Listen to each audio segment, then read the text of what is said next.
Hey everyone, welcome back to my channel. I am Gillian Berry, and today we have an incredible guest in store for you guys. We have Dr. Douglas Graham in the house. He's an OG, a pioneer in the raw foods movement. He has been into the raw foods lifestyle for around 40 years now. He's an athlete, a successful author. Many of you know the 80-10-10 book. And we're going to talk a lot about the 80-10-10 diet. So many amazing things. He's an advisor. He's advised many world-class athletes and celebrities and just so many amazing things he has done. So let's get right into it. Let's say hi to Dr. Douglas Graham. How are you doing today? Oh, hi, Gillian. It's a treat to be on the show with you. Thank you Yeah, so much. it's an absolute pleasure to have you. And I've reached out to my viewers. So my subscribers have many amazing questions for you as well, which we will get into today. And before we get started, I just want to say I am going to do a giveaway of one of the copies of your book, 80-10-10. So Most this kind. is just probably, I would say, the most famous, most well-known book in the raw foods movement for sure. So all you have to do is be subscribed and comment down below if you're interested in receiving that, and I will pick somebody at random. So let's get right into it. So I would love to hear sort of what first led you into raw foods.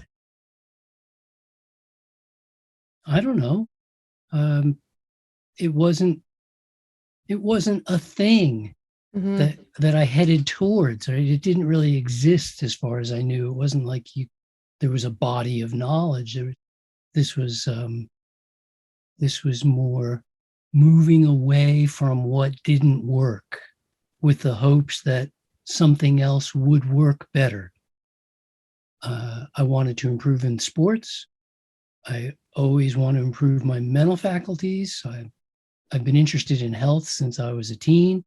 And so always looked for ways to improve health. But I wasn't really like, there wasn't a raw food movement. There was a couple of books written. There were a few people around the world. There had been sporadic raw food flurries in Europe and in the States and here and there over the past century. But it's not that information was hard to find, there just wasn't much of it. Mm-hmm. I mean, people think, oh, before the internet, how did you find stuff? Well, there were books, there were plenty of Yeah. books. And people spoke in public, but it wasn't hard to come across information. Uh, but there wasn't a lot. And so I really took a long circuitous route that included macrobiotic and included vegetarian for 7 years. And I even went vegan for about 6 months before becoming a raw vegan. But that light bulb went on pretty quickly, like from vegan. And it was just like, well, just do raw vegan. And I go, but I don't want to become a raw fooder. What even is what such a thing? And I was kind of like, no, kicking and screaming. But it was the obvious, uh, the model in nature of all creatures eating raw food, the, Mm-hmm. the model in nature of all of the anthropoid primates eating a massive amount of fruit and the rest vegetation. Uh, it was just too much information.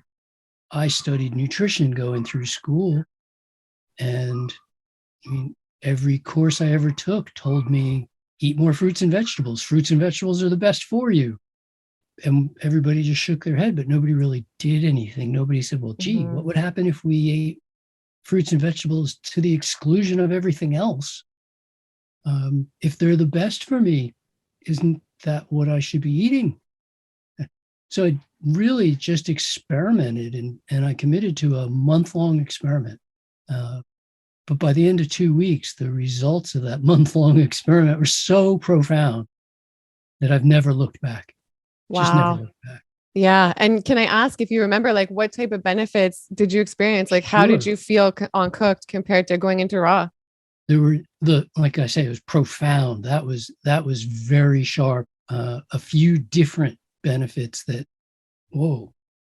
First came I was never a runner. I could run quickly, but I couldn't run far. And I tried many, many times. I even joined a cross country team in high school, but I couldn't run the distance. Mm-hmm. Could never run a mile. It was too much. I could sprint, but that was it. And a friend invited me out for a run a couple of days after I had made this changeover. And I said, sure, I'll go for a run with you. What the heck? And I just ran. Like, I don't know, it was 5 or 6 miles. Mm-hmm. It's just like, no problem. So all of a sudden I could run. Something became unleashed. But I think the most profound thing was mental.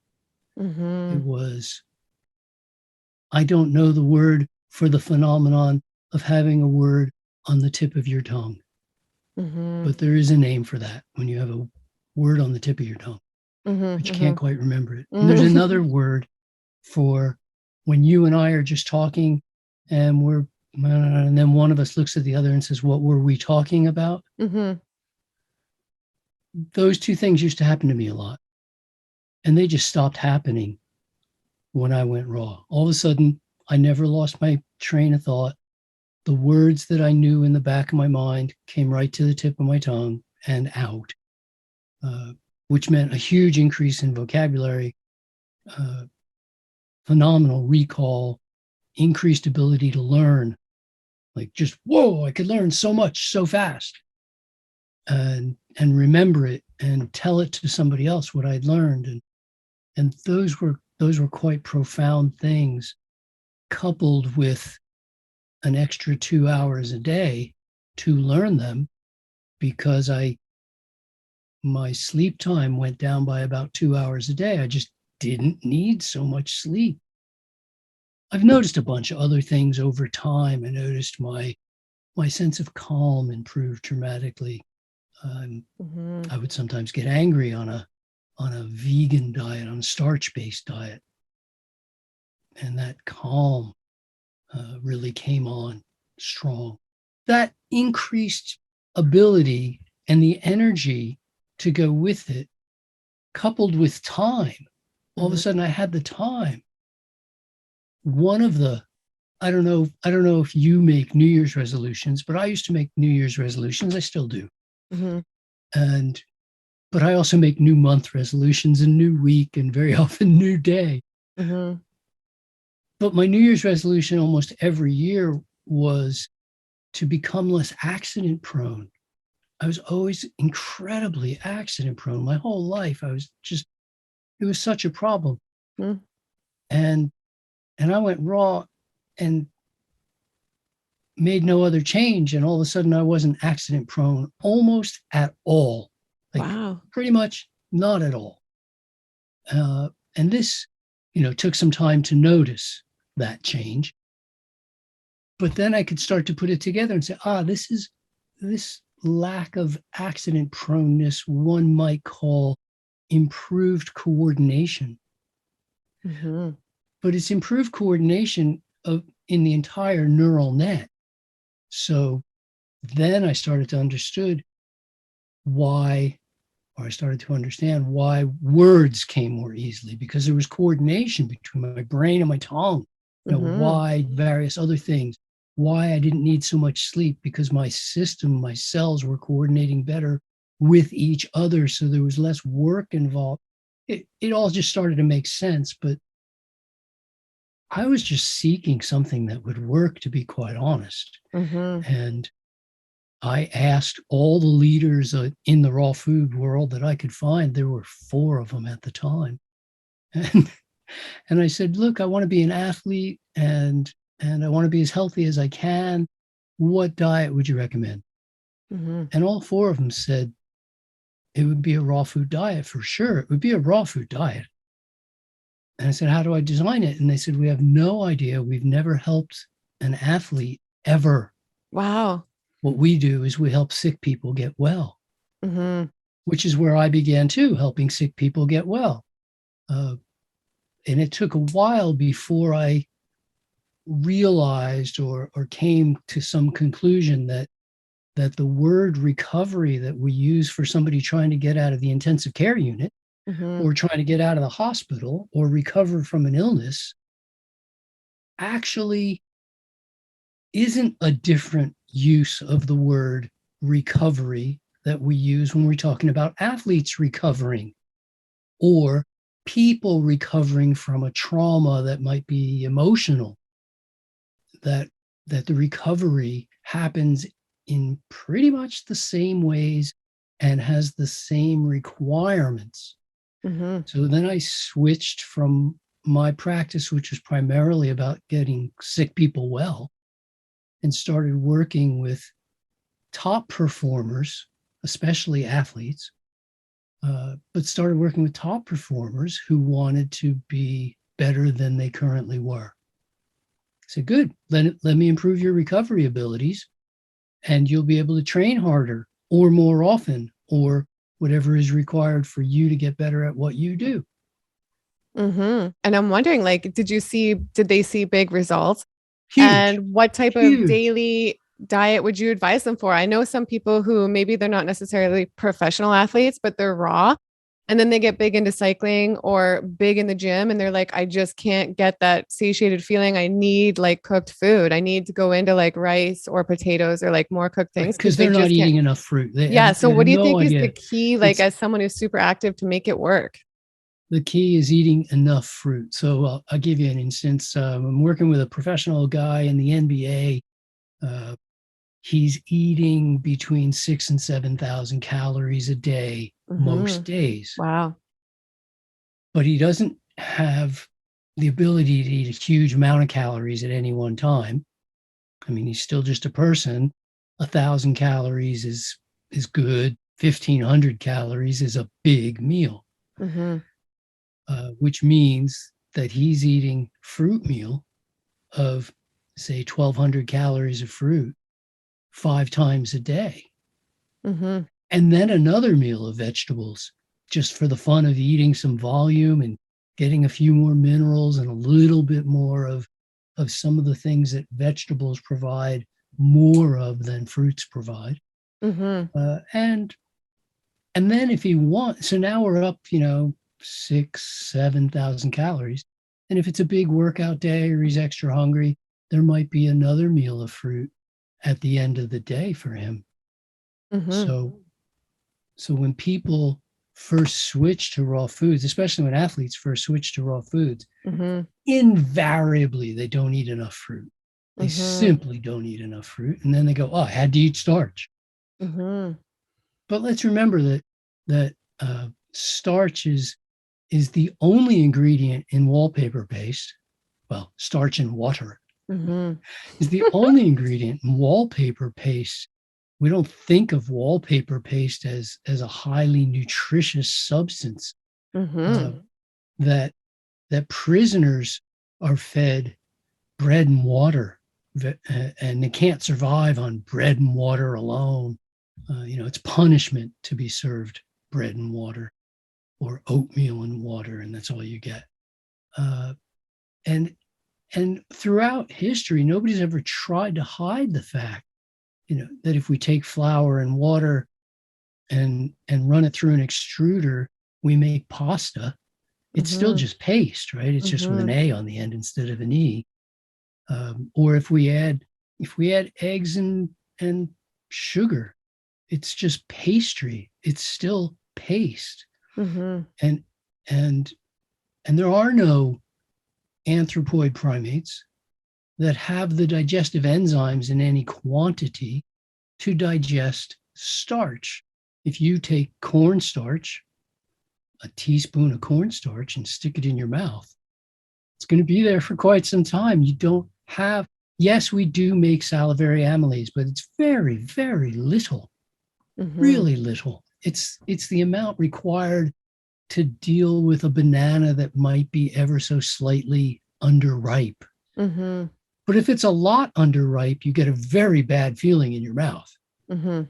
If you've ever tried to force a banana, you Mhm. just, oh no, it's astringent and it doesn't feel good at all. Mhm. So so we are not natural starch eaters. But for the athletes where that's all they know, Hmm. They go back to what they know. I mean, we've all fallen back, And I occasionally want to ask backslide. you, do you think it takes them a bit of time to adjust? So if somebody's used to that starch and then they transition to doing like 80-10-10, or they're doing like fully raw and they're trying to get a lot of carbs that are natural, like fruits and vegetables, do you think it takes some time for them to adjust? And maybe they might feel hungry for a first little while, but that'll level out.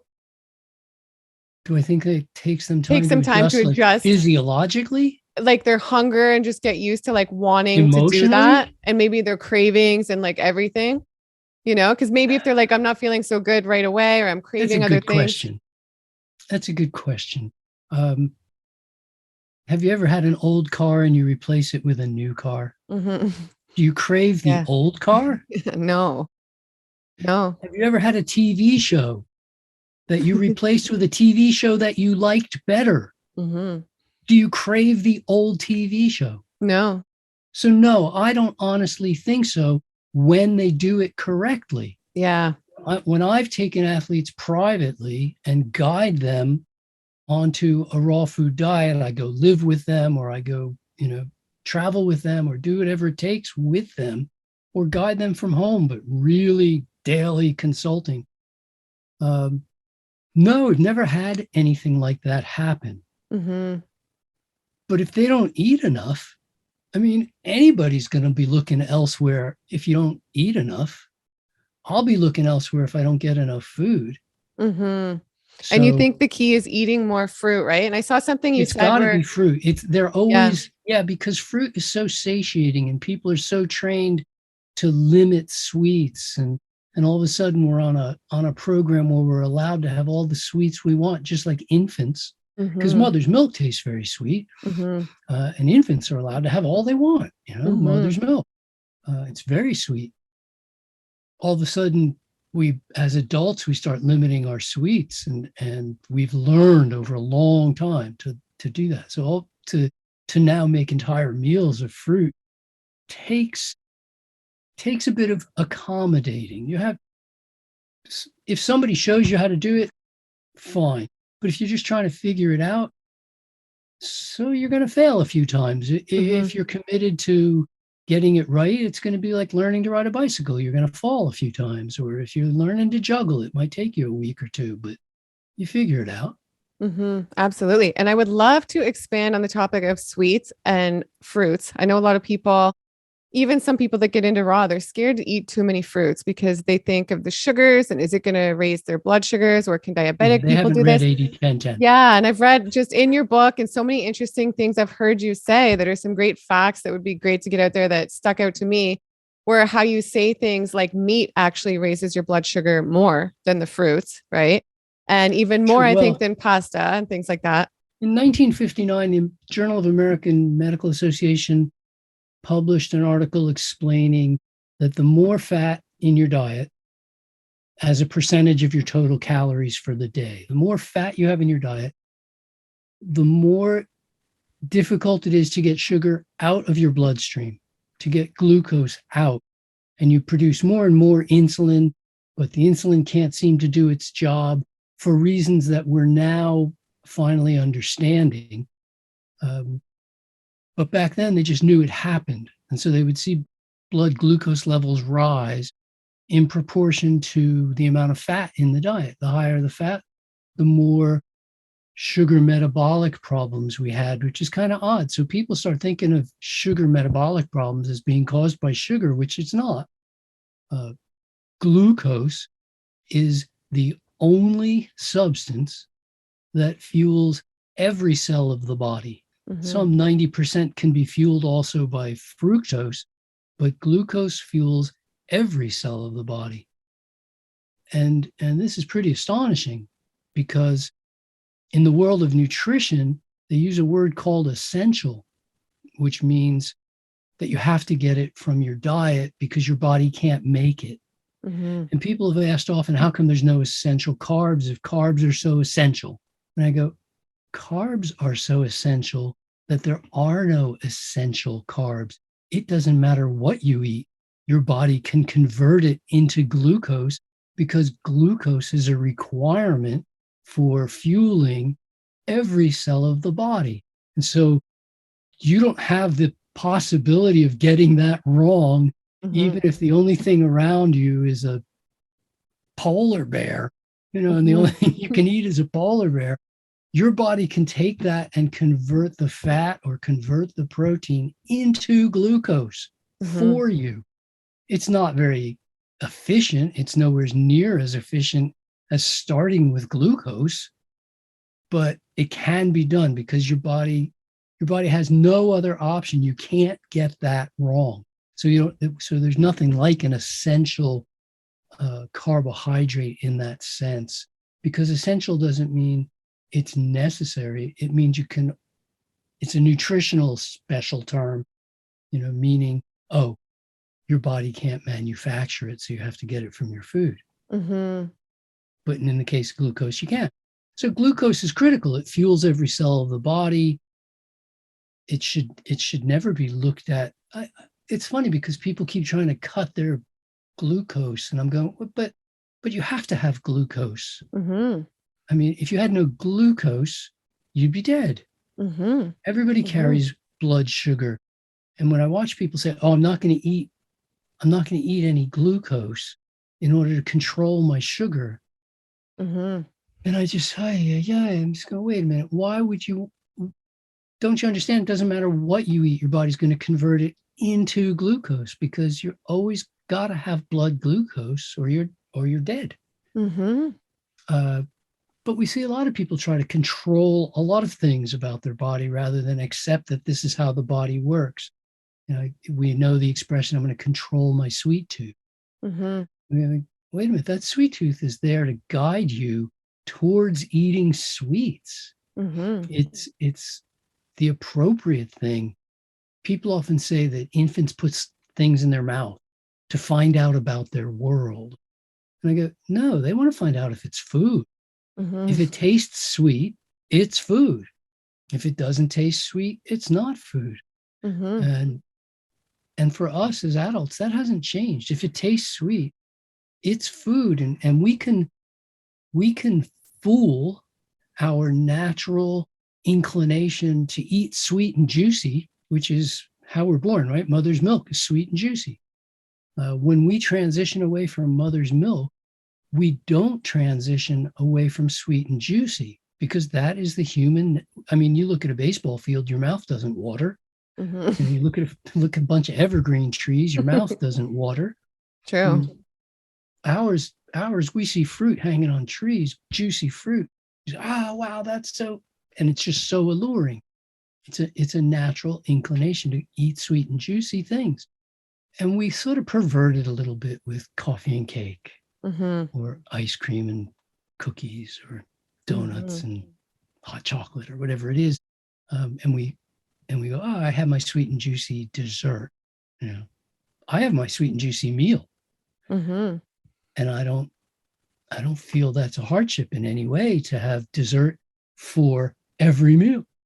And I want to ask you, if someone is eating a diet that's like they're eating the cakes, they're having the coffee, they're kind of eating standard American, do you think then the fruits affect them differently, and maybe they do affect their blood sugars differently versus somebody who is like fully raw vegan? No, I don't think so. No. I think that what happens is most people are shocked to find out how much fat is actually in their diet.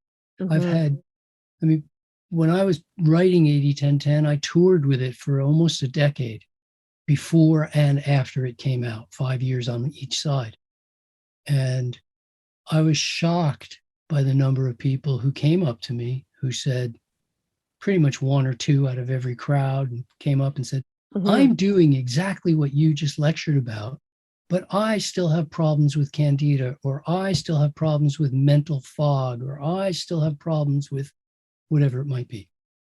And I'd say, okay, no worries. Let's right here, right now, just tell me what you eat. Give me a standard day. And they would give me a standard day. And invariably, their total fat intake for the day came to about 50% of their total calories for the day. Wow. Okay. And I go, I'm talking about 10%, and you're eating 50%, but you're saying that you're doing exactly what I'm suggesting. And I'm suggesting that you're not doing what I'm suggesting.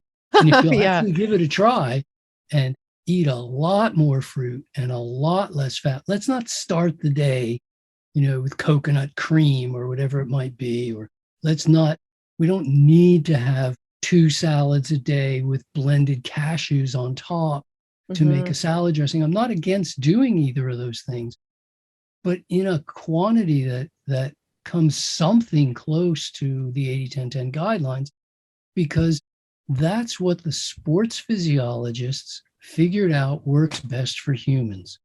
That's what the oncologists figured out works best for humans. That's what the heart specialists,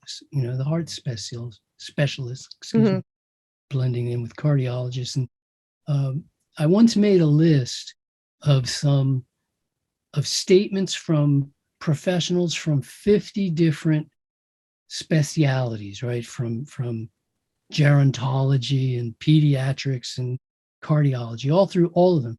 And I've got it all on a chart where each of them made a comment supporting the consumption of fruits and vegetables, supporting the low fat diet. Mm-hmm. But low fat, we come from a world, North America, people eat about 45-50% of their calories are fat. Mm-hmm. That's about an average. That's an average. And there's plenty of people who eat a little less and plenty of people eating a bit more. And so when studies have been performed on low fat diets, invariably they don't work. People, you'll see the headlines: low fat diet proven not valuable for da da da da da da da da da da da da. And then you read the actual study and you go find out that they reduced the fat intake to 35% or 33%. Mm-hmm. I've never seen one lower than 30 ever in Wow. 40 years of looking.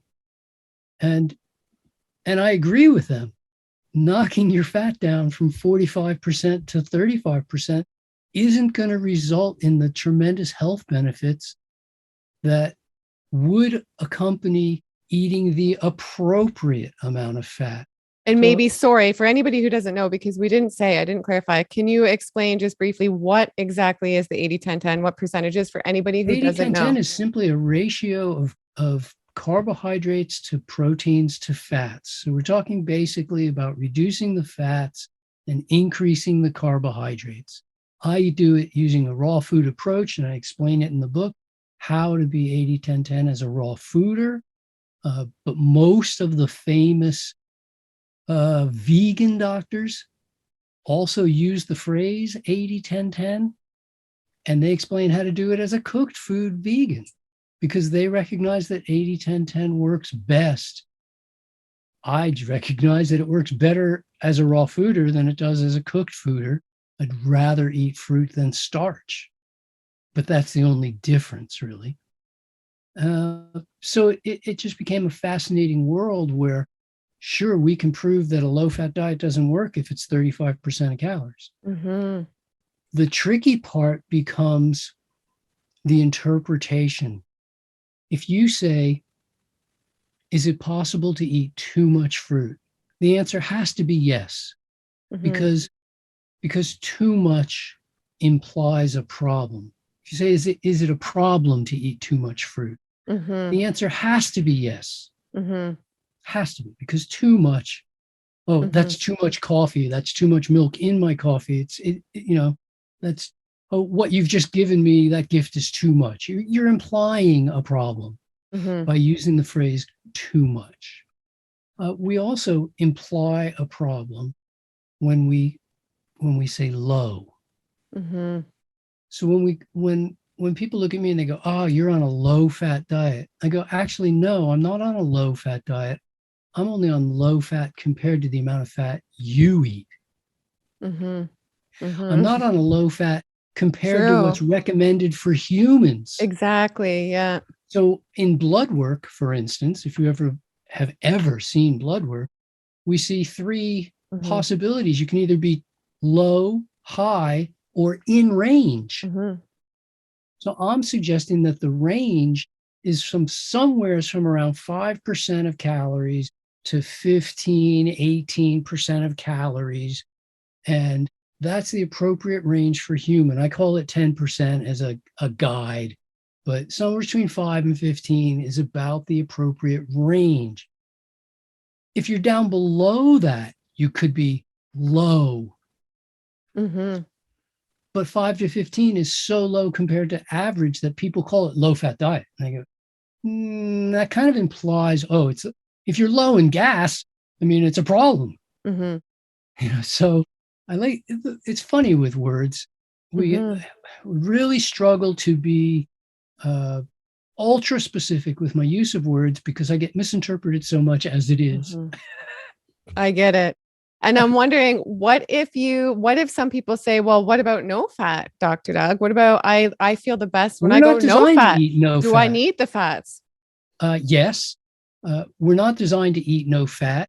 And to make sure that we get some, if your diet was only vegetables, like lettuce and celery and tomatoes and cucumbers, and all the fruit you wanted to eat, and you stuck it all in a bag at the beginning of the year, and then every day you pulled some out, and let's say it could magically remain fresh, you would be eating somewhere between 6 to 7% of your total calories each day from fat because it's Mm-hmm. inherent in the banana, it's inherent in the lettuce, it's inherent in the watermelon, it's inherent in the fruits and vegetables we eat. There already is some fat built in. Mm-hmm. So the only way to get to a no fat diet would be if you only ate two items: sugar from a bag and protein from a can. Mm-hmm. If you want to do that, it's an experiment. Somebody could, but they Yeah. will run into huge health issues because there's a million nutrients missing that are supposed to, and always, they're built into fruits and vegetables, and we need those to properly process our carbohydrates, proteins, and fats. Yeah. And even you think we need the avocados, the nuts, and stuff like that. And how do you recommend, or do you or no? Like, do you think if people say, well, I feel better without those types of fats, can I cut them? I've gone long periods of time in a year Mm-hmm. with nothing that you would consider overtly fatty food, Mm-hmm. and I've done just fine. Mm-hmm. No experiment has ever been done to know how long can you go. And again, we bump into an interesting question, because how long can we go until what? Mm-hmm.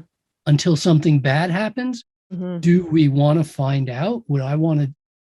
It's like, how long can you hold your breath? How long can you stay underwater? How long Mm-hmm. can you go without Mm-hmm. eating? Until something bad happens. I Mm-hmm. don't want to find out. So I don't recommend against eating nuts, seeds, or avocados, or any of the other fatty fruits. There's plenty of them out there. But I do recommend keeping a little bit of a cap on how Mm-hmm. much. Mm-hmm. I mean, I've stood under an almond tree and eaten almonds. You Mm-hmm. eat three or four and you kind of get tired. Mm-hmm. I've had the same thing happen at a walnut tree. Had the same thing happen at a pine nut tree, and even at a pistachio tree. Now, I like pistachios. Fresh pistachios are a real treat. Mm-hmm. But even then, you eat 10 or 12, and it's like, okay, that's Mm-hmm. enough. Mm-hmm. I know for Enough of some them. people though, they feel like it's not always enough. And like when you're raw vegan, sometimes you get into these creamy dressings and then it turns out to be a lot high fat, right? It's like that tends to be the Absolutely. staples for a lot of people. It's like, this is how I feel satiated with this high fat dressing. And even I've been there before the last couple of years, or like these high fat meals. And do you have any tips for anyone on like the best Yes. ways to get those in check, and maybe what Two, staples you two recommend? ways. Mm-hmm. I'm going to give you two ways and then some guardrails, Mm-hmm. some warning signs. So the two ways are: one, put a cap on it. Like, say, okay, I'm going to let myself have creamy dressing, some nut creamy or seed creamy dressing, but I'm only going to do it once a day, which means it's going to be the last meal of the day. because if I do it for the first meal of the day, I'm going to do it again for the second and the third. Uh, definitely put a limit on it. Say once a day, and the easiest once a day, like I say, is to do it for the last meal of the day. Second thing is eat a lot more fruit, because you're probably Mhm. seriously under eating on fruit and trying to make up for the lack of calories by eating more fats, which never works. It always leaves you wanting. So, which leads us right into, here's some warning signs. If you're looking around for something sweet in between meals, you didn't have enough fruit at the meal. Mhm. It's ever so telling.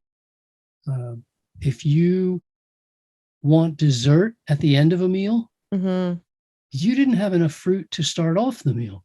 You just underestimated how much you really thought you needed, or Mhm. how much you really needed. If you finish a meal and then you go, I want something heavy, I want more nuts, I want a nut or two, I want a handful of, give me the bag of nuts.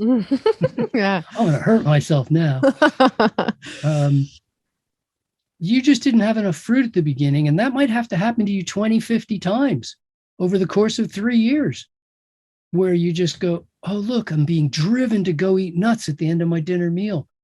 And I only had an orange before dinner. I really should have had 3 or 5. I mean, it Mhm. takes, we do our best learning by making mistakes, right? So you make some Yeah. mistakes. It's not the end of the world. Uh, and of course, the big one, which is where we started, is if bread, pasta, rice, potatoes, corn, oatmeal, any of those kinds of things, anything starchy, ever even seems like food rather than the wallpaper paste that it really is, Mhm. then you haven't been eating enough fruit. You Yeah. simply just, you got to eat more fruit, and you have to let those things be shiny, bright silver metal guardrails going. When you see those guardrails, you're driving down the road and you see those guardrails, you don't like hit the accelerator, say, let me see how fast I can go around this turn. Um, it's there to give Yeah. you a warning, right? So let those be your warnings. And it doesn't mean you won't ever see them. But when you see them, go, oh, well, I really didn't eat enough fruit before dinner tonight. Or, oh, I Mhm. haven't been eating enough fruit during the course of the day. And now I'm looking around for something starchy, or now I want, just give me a pound of nuts and let me eat them. Uh, Mhm. and over time, you start seeing those guardrails from further and further and further away. You see them sooner. You see it coming, and you make the appropriate changes. And then eventually you don't go off course, because Mhm. going off your chosen course isn't serving you.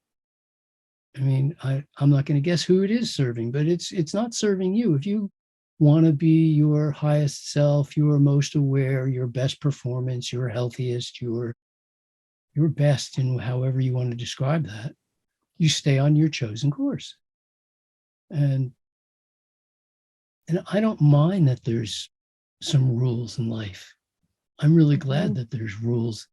Uh, I could never grow a garden if there weren't rules.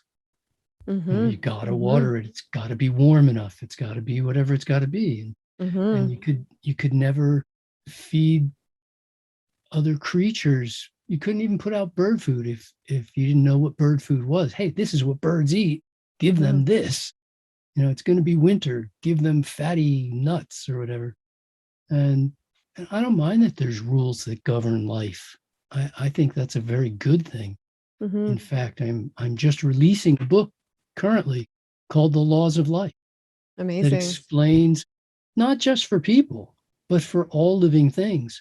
These are the physiologic rules, the biology behind what governs life and the way it's organized, so that if we follow those guidelines, appreciate them for what they really are, Mhm. you can get the most out of whatever it is you want to be or whatever interests you. Yeah. Uh, to me, this is a fascinating thing, because people say all the time, like, isn't it so difficult being raw? And I go, no, what's really difficult is being sick. I Mm-hmm. hate being sick. I hate being sick for a minute, let alone a week or a month. Uh, for me, the easiest thing in the world is to be healthy. Mm-hmm. And so, and if being healthy has a requirement or two, like, oh, I got to eat fruits and vegetables, well, so be it. You know, I don't see that as a big deal. Mm-hmm. Absolutely. And I'm wondering for people who say, well, only in moderation or like have a cheat date here and there, or a cheat Mm-hmm. date, like a cheat day now and then. What do you think about that versus Well, I being mean, 100%? I wonder what the spouse would have to say about that. You know, if you were, hey, Mm-hmm. I'm 100% committed 360 days a year. The Mm-hmm. other 5 days, I'm having a cheat night. Mm-hmm. You lose some serious continuity in a relationship, and in this case, it's a relationship with food. It could be a relationship with smoking. Hey, I've totally given up smoking except for once a month. Well, Mm-hmm. no, then you haven't really totally given up. And I'm not looking for people to give up cooked food. I'm looking for people to go towards raw food, which is why I always use the expression go to health. I Mm-hmm. say, like, let's not run away from sickness. It's not to be avoided, it's not to be prevented, it's not to be fought. Let's just cause health in our life. Mm-hmm. Be more what Um, you're for. Yeah. but I'm not in favor of the occasional spousal or child abuse. You know, child abuse in moderation is just fine. Mm-hmm. Well, no, I don't think it is fine in any quantity. Mm-hmm. Um, Injectable heroin in Mm-hmm. moderation, that's okay. You know, Mm-hmm. no, it's really not. Mm-hmm. And I'm willing to stand up and say that. I don't believe for a second everything in moderation. Everything that's good for us is good for us in moderation. Mm-hmm. But everything that's harmful to us is harmful. End of story. And I'm not looking to do harm to myself or my daughter or any of people that I interact with. We're not looking to do harm. Believe me, it's a huge responsibility to put my beliefs in print and Mm-hmm. have other people pick it apart every chance they get and comment on it and say what they have to say. It's a huge responsibility. Yeah. And I want to ask you, how have you dealt with that? Because I know a lot of us, like even for me being new on YouTube, I started last year, or even viewers watching, dealing with people maybe who judge their diet or their cleanse or like things, any way anybody does things. Cause I know having a book like this, it's not, it's still, it's hugely popular, but there's still a huge amount of the world who doesn't eat this way. So do you have any advice or tips how you've dealt with like the adversity and the judgments over the years and how to just sort of have that confidence and faith and not let that deter you and that negativity impact you? Good question. It's a good question. Thanks. I'm I'm really careful in what I say to people.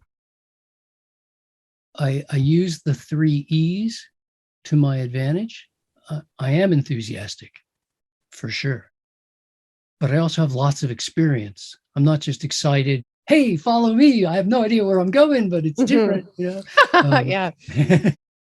um, I, I I have experience, and before I tell anybody about anything, I want to have that enthusiasm and I want to have the experience before I start making claims. But I also have the education. Hmm. Okay. And so I'm not just, I'm not knocking anybody else, but I'm not just talking off the top of my head. Hey, here's an idea. Let's see if this works. Right. I want to have the enthusiasm. I want to have the experience. I also want to have the education behind it. I've studied the science. I went to school for 21 years. I paid that price. I've been studying ever since. And I'm enthused about my studies and I keep learning. Hmm. I'm ever so careful not to knock individuals, but I will talk about the science behind their ideas. So I don't get into a Hmm. personal slagging contest with anybody. You'll never hear me bad mouthing people. I like to talk about ideas. Hmm. I'm never talking about people. Uh, and I'd say that leading by example has helped a lot. If it was just an idea, but I didn't live true to it, that would have been Hmm. harder.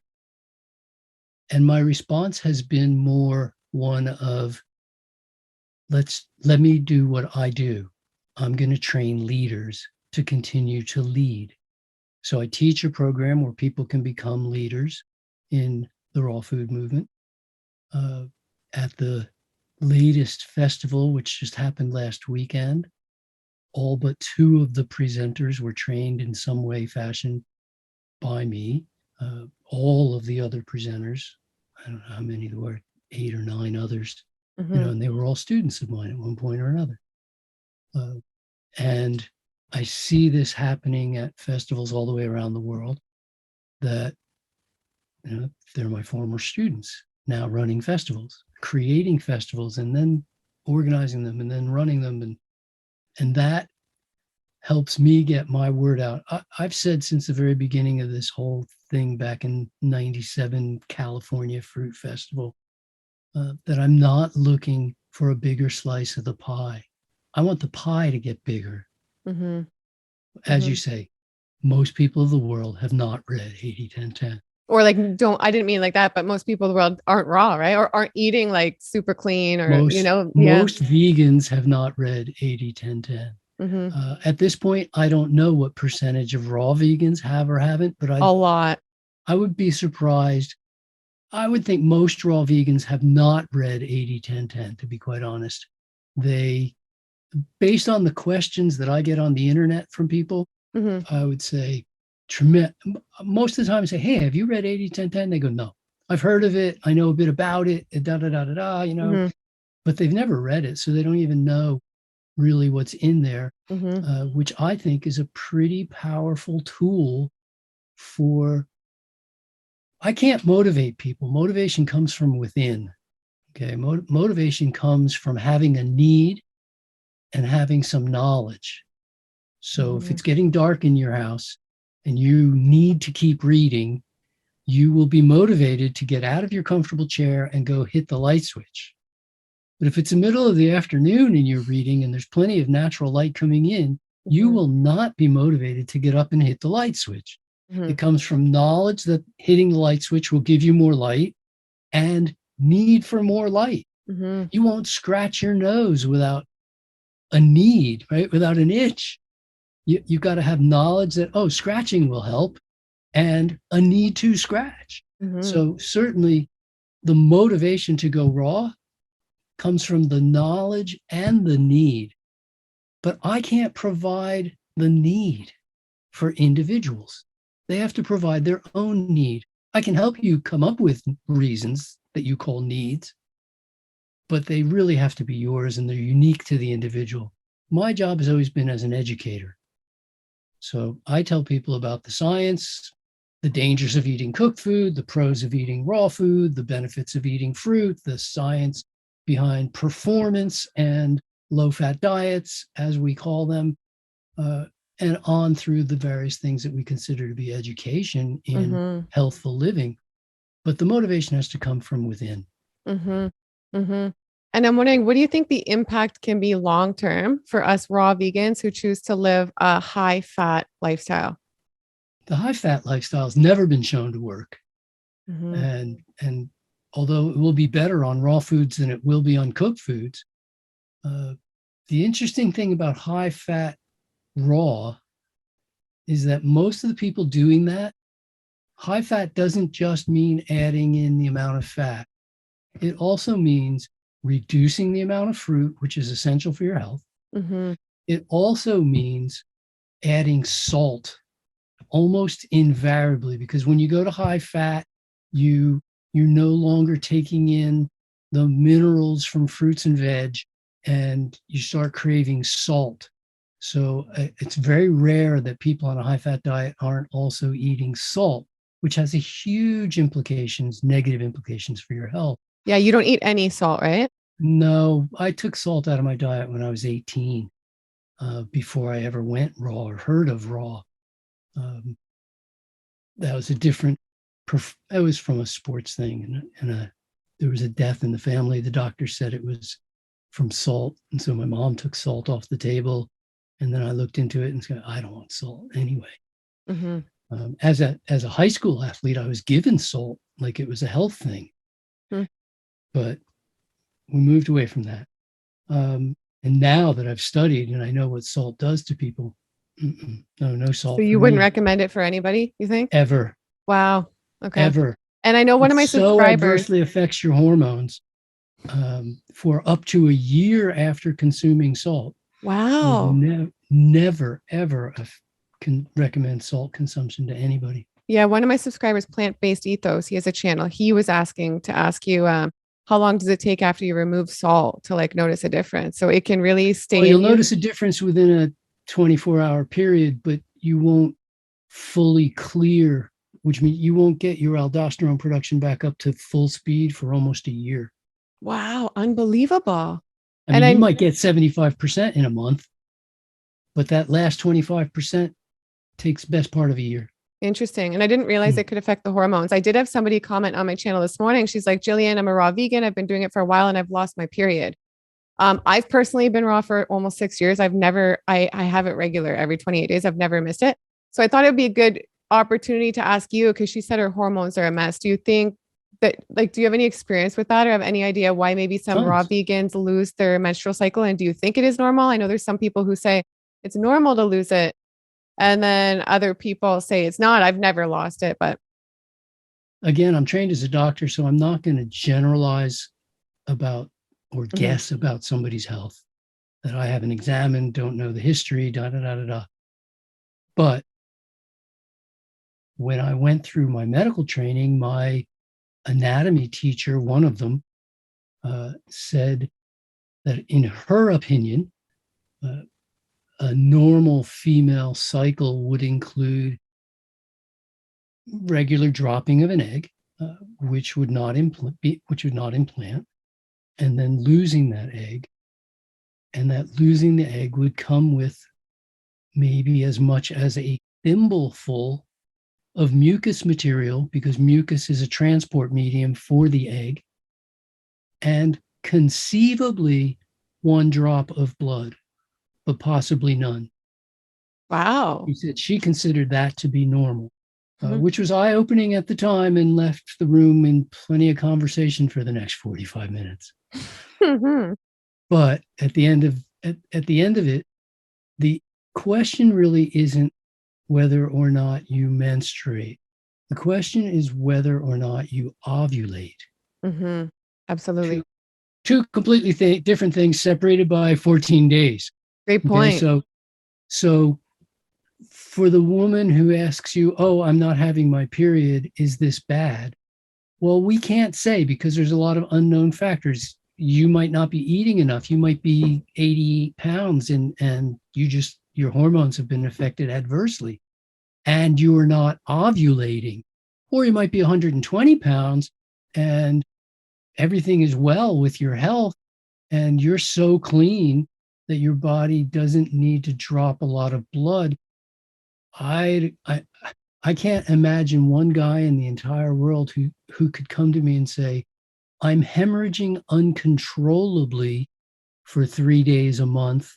Should I be concerned?" Mhm. Well, yeah, I'd be concerned. Mhm.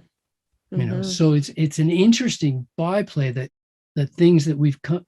If everybody started suffering radiation poisoning, would we be not concerned because everybody's got it?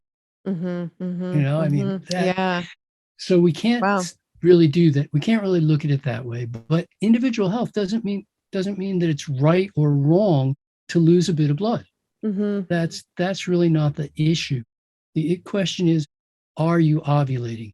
If Mhm. your health, hormones, um, body fat levels, whatever it is, stress levels, in pushing yourself so hard in cardio, whatever it is that has caused you to cease ovulating, that has potential for a lot of health problems down the line because we're looking at osteoporosis as a outcome that's really difficult to reverse later on. It is reversible, but it becomes a lot more work. It's way easier not to go osteoporotic than it is to try to reverse that osteoporosis as bones start crumbling. Mhm. So the the fact that you're not ovulating isn't of itself a problem but it also means that your hormones are adversely affected in a way that accelerates calcium loss from the bones. Mm-hmm. And do you think our hormones can be affected if we're missing certain nutrients? So, I mean, for me, I don't. Maybe we can talk about your views on supplements. I take an all-in-one. It has a little bit of iodine, B12, D, DHA, K. It has like 6 or 7 Mhm. things. Selenium. So, what do you think about? I mean, some of these things can be harder to get on the raw vegan diet, right? What are your thoughts on that? How do you think people can get those things? Do you think they should check their blood work and make sure everything's okay? I actually take a different view than the one you just Mm-hmm. described. Mm-hmm. Uh, my view is not in favor of prophylactic Mm-hmm. medicine, prophylactic supplementation. Um, Essentially, you go, oh, well, let me just prevent everything before it happens. Let me Mm-hmm. supplement for everything before I go low. I can't see any need for that. If my gas tank is full, I'm not going to put more gas in the car on the chance that I might go low later. Mm-hmm. I'm not going to have my breasts removed or my parts cut off because they might go bad But later. what do you think if somebody's like pregnant or something? Because I didn't think I needed supplements. That's I a was like different two or question. Let's three finish years. one at a Yeah. time. Yeah. So I don't think, because I agree with you, certain nutrients are far less common on a raw vegan diet Mm-hmm. than they might be on other diets. I believe that is a good thing. And that's how it's set up for us in nature. And that's the amount that is appropriate for us to get. I don't believe just because you can get more iodine eating fish or something that we're set up to do that. And that the amount of, or you can get more B12 if you eat enriched foods that are enriched with B12. Mm-hmm. That doesn't mean that we're supposed to eat enriched foods or that those B12 levels are normal. The problem we have, however, is that we take our normal levels from people who are eating standard Western diet and then say, okay, well, here's the normal level for B12. Let's call it 100 to 900. Let's just say we don't even care about a unit at this point. And Mm-hmm. then I come in as a raw fooder and I'm not eating any enriched foods and my B12 levels are 75. I'm below normal. And I don't know, and I'm not saying, all right, but let's just as an example. And people go, oh, well, you're low. You must supplement. And I go, but I feel fine. Hey, you want to see me juggle? Let's play ping pong. Let's see who's got better reflexes. Let's see who's more coordinated. Let's look at the things that we would consider to be B12 markers. Let's check my heart health compared to yours. And if I'm not having any of the if I'm 100% symptom free for deficiency in iodine, why would I supplement iodine? How is Mm-hmm. that insurance? What I'm saying is, I have no reason to think I'm low, but I'm scared. I guess I'm scared. I'm not scared in the least. I'm really not scared. I'm eating my natural diet. I'm eating what is inherently appropriate for human beings. I don't agree with all the established normal values. We know that the normal value for white blood cells is not the healthy level for white blood cells. Mm-hmm. It can't be by its very nature. It can't be because the range is too huge. Mm-hmm. I mean, range for human temperature might go up or down a half a degree, Mm-hmm. but the range for white blood cells goes from 2.5 million to 18 million. That's Mm-hmm. that would be like saying a normal temperature was 1,000 degrees centigrade or something. I mean, oh yeah, Mm-hmm. it's still okay. You haven't got too hot yet. Well, yeah, you have. Long time ago, you melted.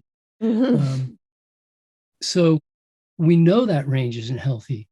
We know that the healthiest people out there all fall below the normal range on white blood cell count. Mm-hmm. And with experience and communicating with other raw food doctors, we found quite a few markers that the suggested numbers aren't appropriate for a raw fooder, Mm-hmm. including temperature. I know I was thinking about this the other day. I was thinking the exact same, all this stuff we're talking about. So it's very interesting. And so I'm not going to tell you don't supplement. You want to supplement, go right ahead. Uh, but I'm not about to, and I'm not scared that there's a deficiency waiting to, lurking in the corner, waiting to attack me because I'm not eating fish. Therefore, I'm not getting as much iodine. I'm not getting as much mercury either. Um, Yeah. The only reason I started supplementing was, the first 3 years I was raw, I felt incredible. I got pregnant, had a great pregnancy, natural birth. And then it was breastfeeding. And then around the 1 year mark, we both became deficient. So then I was like, oh my gosh, this was the biggest mistake of my life. I didn't make sure she got I felt so terrible. Right. And so she's fine. Like there were no long-term problems, thank God. But that's when I started supplementing. Like I try and talk about it so that because I think it's an important topic because of what happened to us, and it maybe I can is. help people learn from It it. is. And we have to Um, look, we have to remember that nutrition isn't only about food. mhm, Okay. We get vitamin D from the sun. We get B12 from bacteria, only, mhm, only from bacteria. mhm, mhm, Um, we blow through our B vitamins with our what we'll call negative emotions or our stress emotions. We can quadruple our B vitamin requirements just getting a little bit of bad news. mhm, Um, that the way we choose or choose not to be active affects our calcium metabolism, and calcium is found in every cell of the body. I mean, this is a critically important nutrient. mhm, That we affect our calcium uptake by what else we eat it with. So, mhm, a tremendous number of factors that have nothing to do with food are still part of the package that we call nutrition. You, you, your need for vitamin C goes up as your sleep deficit goes up mhm, and as your environmental exposure to pollution goes up. mhm, So, I mean, we're talking about most of the major nutrients that we're aware of are affected by factors other than food. mhm, So, I don't know your history, and mhm, we never want to have anybody. I'm glad you got it straightened out. Whatever mhm, it was, whatever you went deficient in, glad you mhm. got it straightened out. And it was more her I was concerned about. Like I felt Oh, great sure. and she's fine now and everything was fine. But so that just opened my eyes to maybe it's important to just be sure you're getting everything if you are pregnant or nursing Well, and in a so situation like so that. let's look at that just a little. First of all, the word itself is supplement. Mm-hmm. Okay. But you know for fact that celery is more nutritious than the nutrients in celery. Mm-hmm. So if you took vitamin A from parsley or something, or spinach, or a carrot, it doesn't really matter. Uh, that the vitamin A can't actually be more nutritious than the foods that it came from, Mm-hmm. implying that the word supplement is actually misdirection, because it Mm-hmm. doesn't add to your total nutrition. It doesn't supplement your nutrition. True. It's not more nutritious. It's not insurance in that Mm-hmm. sense. Now, I understand the way people use it. I think the big thing I want people to take home is that I'm not against supplementation. I'm against prophylactic supplementation. Mm-hmm. If you're dying from lack of iron or Mm-hmm. lack of B12 or lack of whatever you're dying from, iodine, by all means supplement. Mm-hmm. But then that's to correct the problem long enough to buy you time to figure out why did you go low in the first place? What was inappropriate in your lifestyle, food style, whatever, that Mm-hmm. left you vulnerable to deficiency?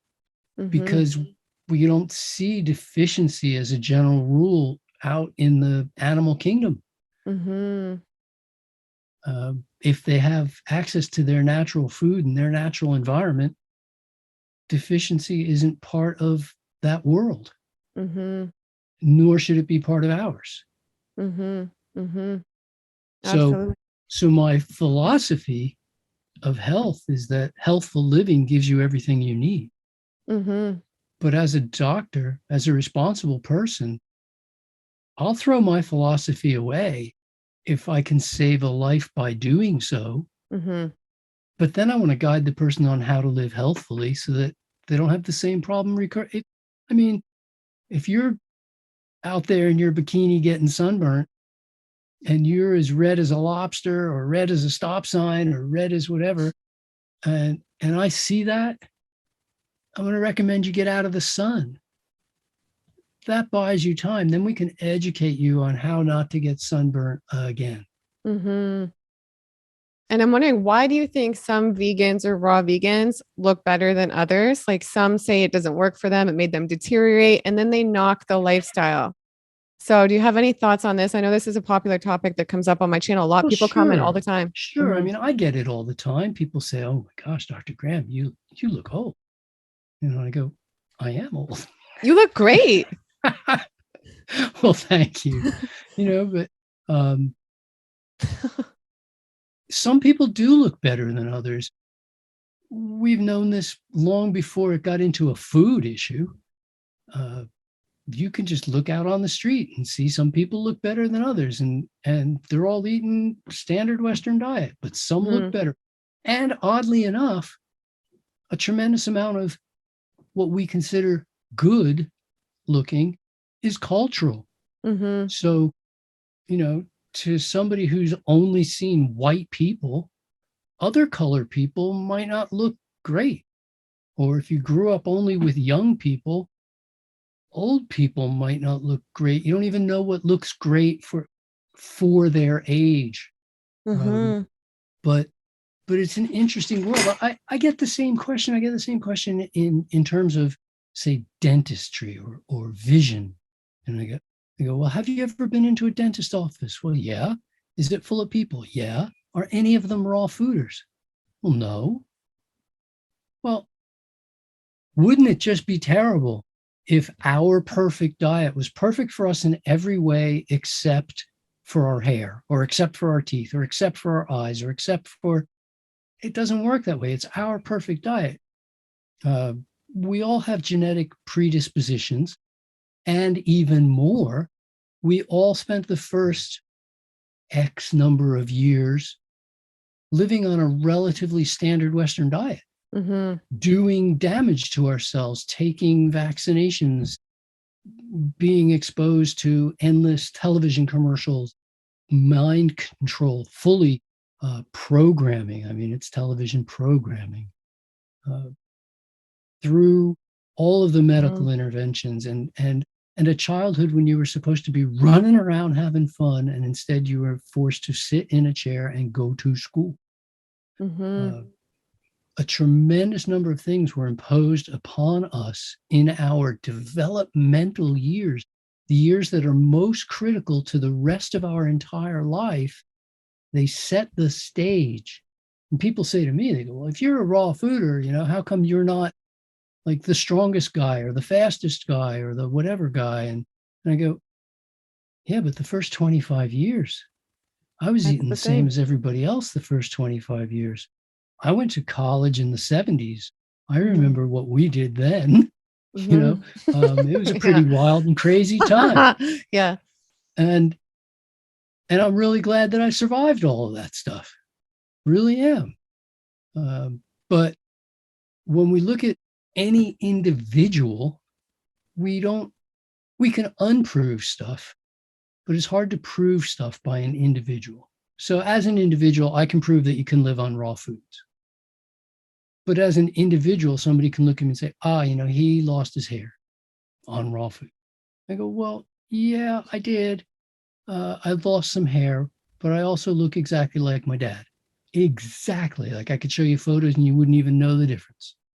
And except that I have way more hair than my dad had from maybe 30 years of age on. So I kept way more hair than him. I've heard vitamin D is so huge for our hair, and there's lots of lower cases of balding when people live in the tropics, and then that's a huge thing. My hair was going gray as a cooked food eater. And when I went raw, my hair took back its natural color and I kept Wow. it. I kept it for a good while. Hmm. But eventually, I lost it. And I don't blame that on raw food. I don't blame it on anything actually. But if I was, I'd say, the first 25 years didn't help. Hmm. Those first 25 developmental years where you set the stage for the rest of your life, you set your health, everything into stone for the rest of your life. It's hard to undo those times. Really True. hard to undo those times. You can recover from them to the best of your ability. It's like Great hitting a point. tree with an axe. You can take good care of it forever, but the mark is always there.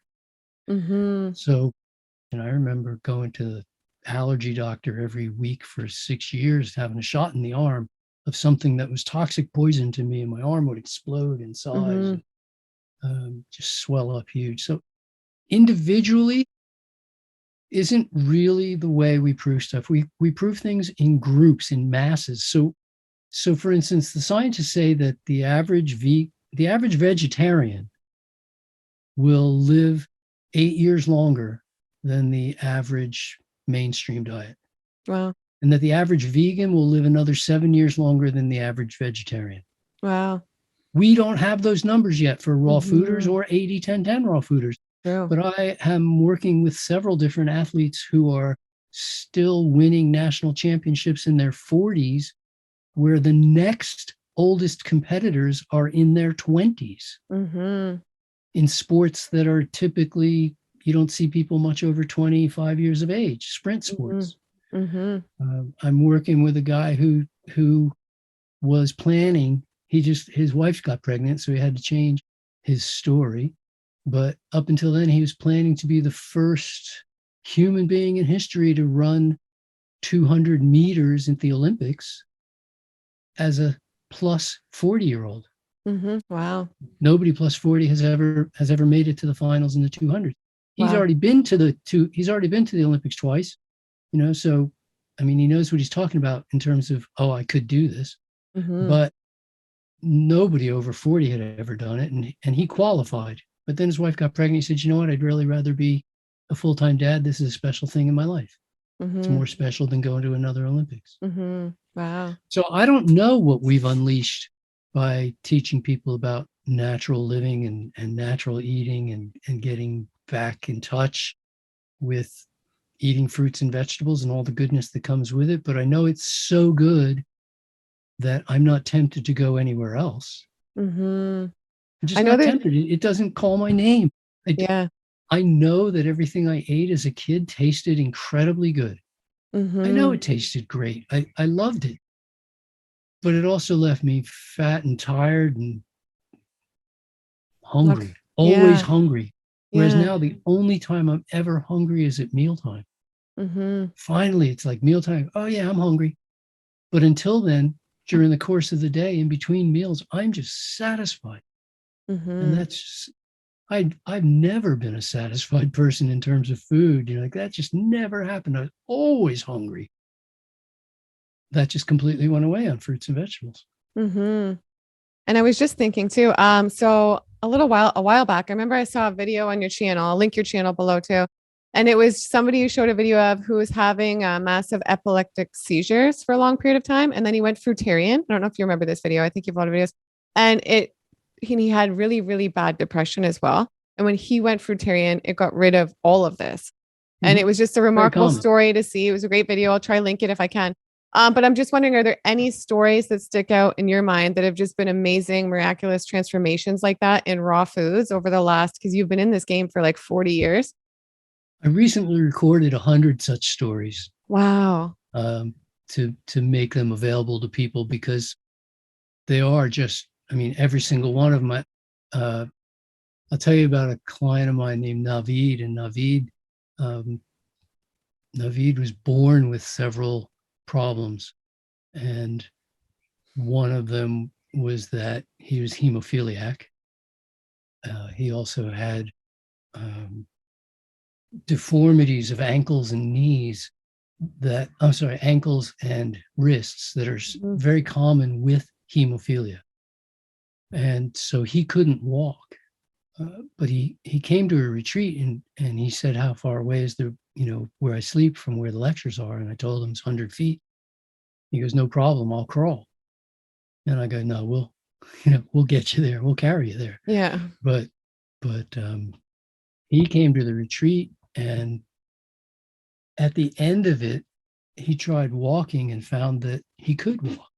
Wow. He could walk. And a few days later, he walked almost a mile, whereas he couldn't walk 100 feet.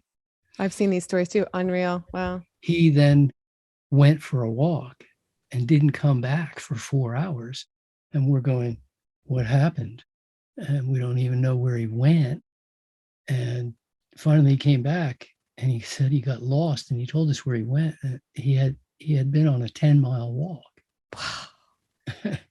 Which was pretty incredible. He then went home, and his brother taught him how to work out because he had never worked out in his life, being hemophiliac. That's like, no, you can't do that. He tested negative for his hemophilia. He stopped all hemophilia medications, which he had been taking daily for 20 years, and then became a triathlete. Wow. Unbelievable. What a Yeah. story. I mean, and we just see that happen again and again and again and again. Stories of people who overcome things where the doctors have said nothing can be done. What they really meant was, we can't do anything for you. Mm-hmm. If you keep doing what you're doing, nothing can be done. Mm-hmm. You're not going to get better. And that's just a different view on the world. If what I'm doing isn't working, I'm going to try something else. But if what I'm doing is working, I'm going to keep working it. And for me, 80-10-10 works a charm. And I Mm-hmm. encourage people to give it a chance. Mm-hmm. It's amazing. And I interview a lot of people, and a lot of them go by the 80-10-10, say that's what makes them feel best. Yeah. I'm really glad Well, to hear it. yeah, if you still have some time for us, I'd love to ask you some of the viewers' questions. Sure.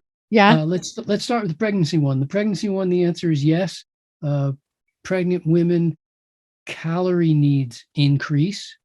Every month of pregnancy, the calorie needs increase by about 100. In reality, if you wanted to say every month, every day of pregnancy, your calorie needs increase by about 3 calories. Mm-hmm. Every day of pregnancy, your daily calorie needs Wow. increase by about 3 calories per day, which means by the end of pregnancy, you're eating a lot of extra calories, almost 1,000 extra calories. Wow. Okay.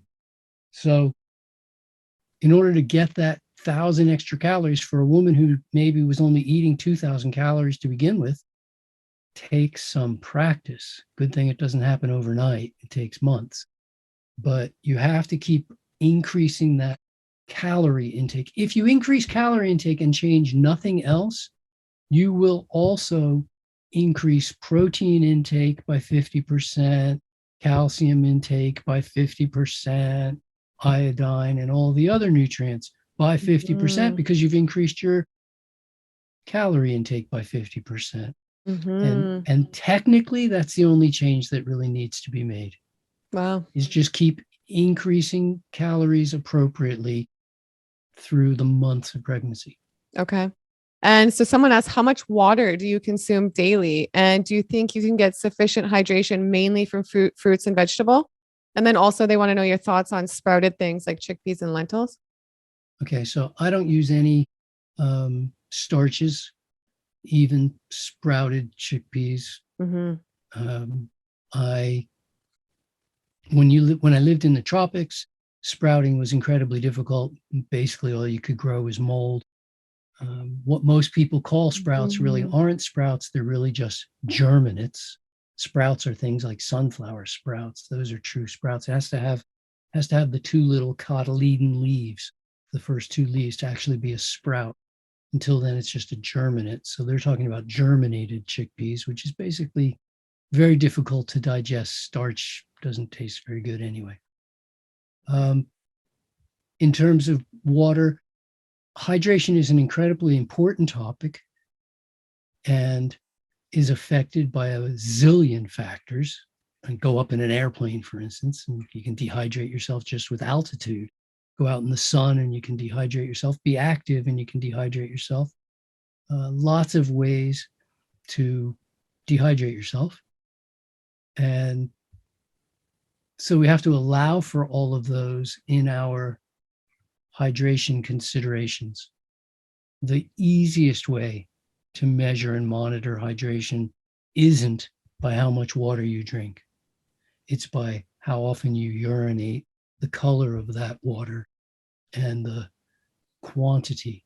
So if it's a satisfactory volume, if it's practically clear or very light yellow tinge, light orange, light yellow, however you see, and you're urinating in the vicinity of 8 to 10 times per 24 hours, you've hit the mark, barring some weird thing like you only urinate a quarter as much as most people do. So you urinate twice as often or 3 times as often. But for the average person out there, and just giving generalities, 8 to 10 times a day, if you're urinating 8 to 10 times a day, if you're not, adjust your water intake accordingly. Okay.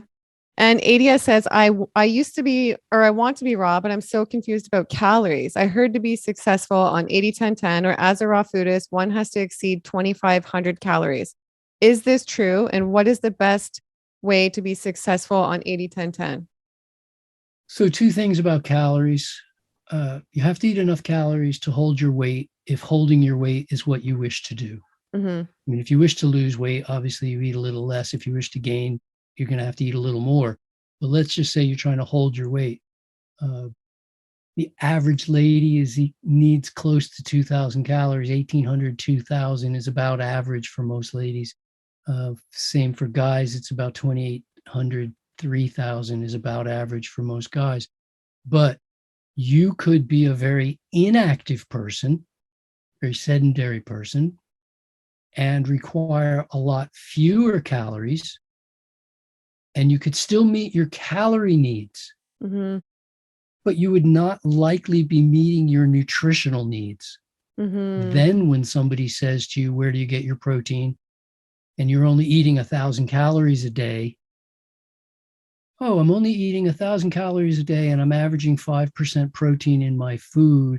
You know, I'm not getting very many calories. I'm only getting 50 calories of protein. I'm only getting whatever that is, 12 or 13 grams of protein per day. That's not very much. Whereas if you were an active person and you ate twice as much food, you'd be getting twice as much protein and it would be enough. So I think we have to look at more than just calories when we look at this whole package. We're not just looking at eating enough calories to hold your weight.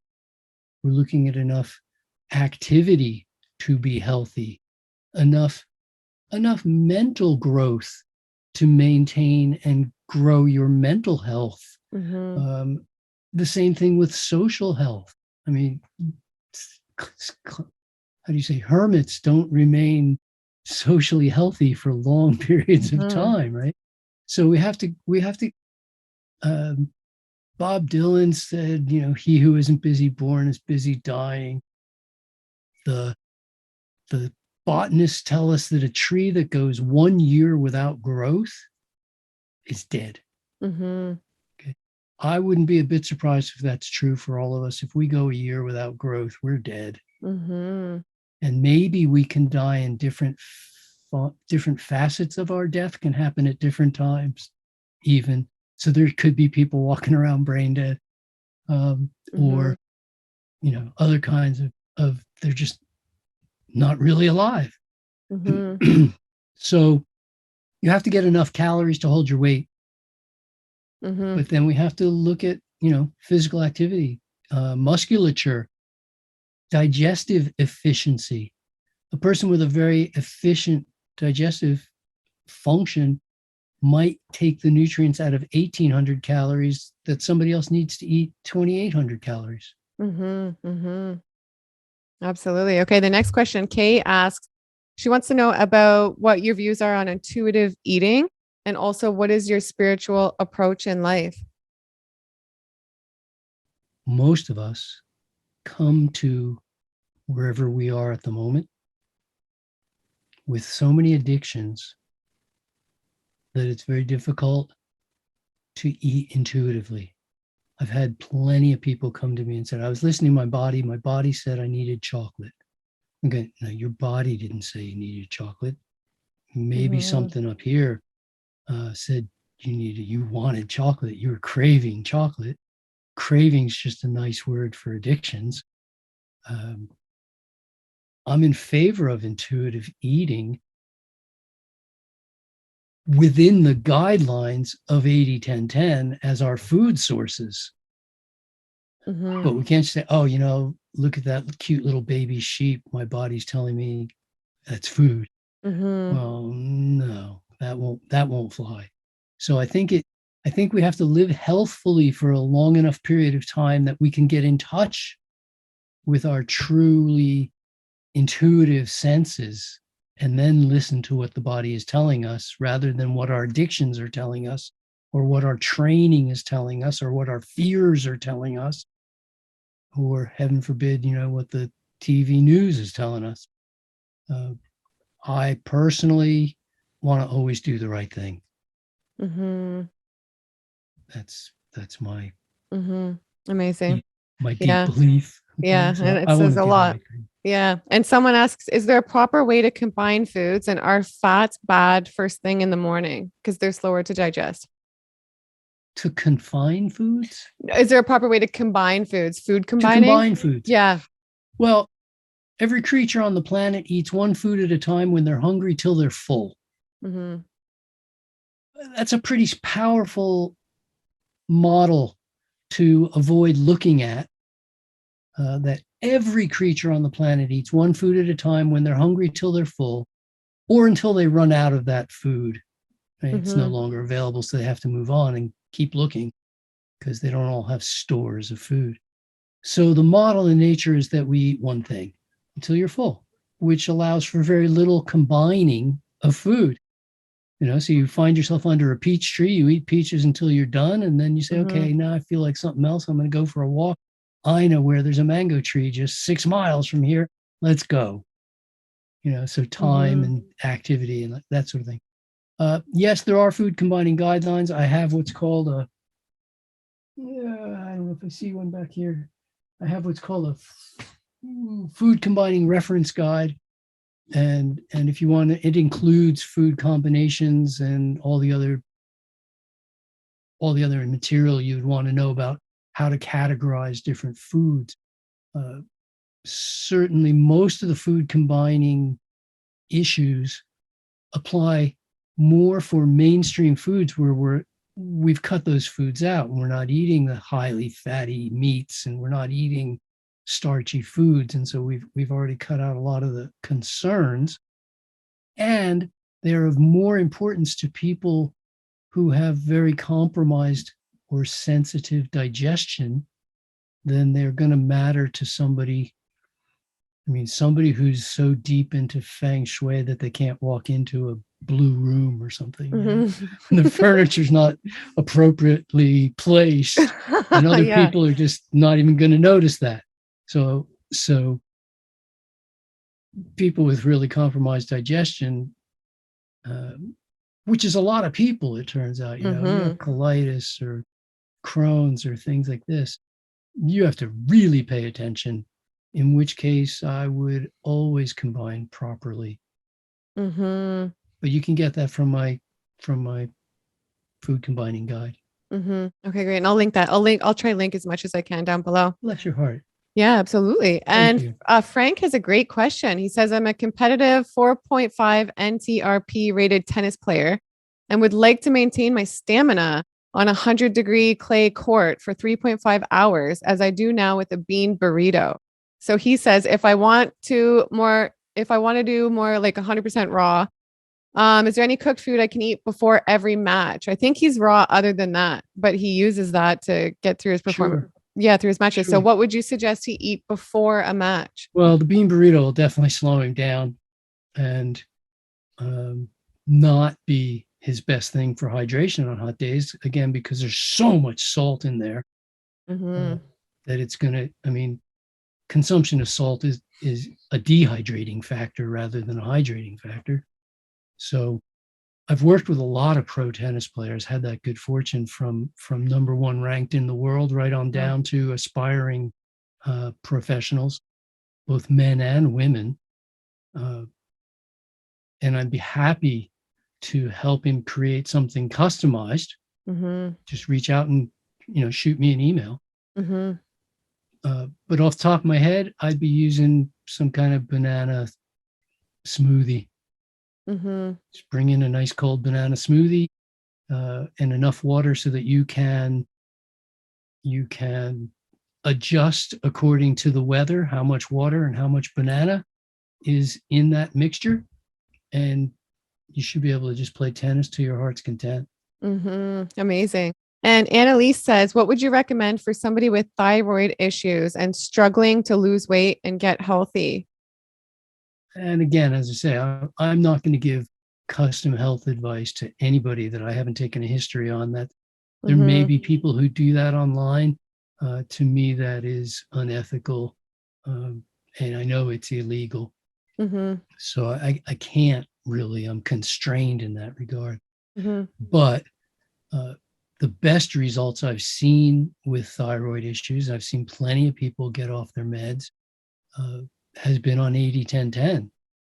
Yes, we might need to customize it a little bit. You might need a little hand holding, a little guidance, especially up front. And again, you can reach out to me for that. I have a consultation form on my site that you can just fill out and send to me. Um, but we have tons and tons of stories of people getting off thyroid meds, both from hyper and hypo. Wow. Incredible. Vegan Enlightenment asks, do you follow 80-10-10 100%? And what is your favorite fruit based on nutrient density?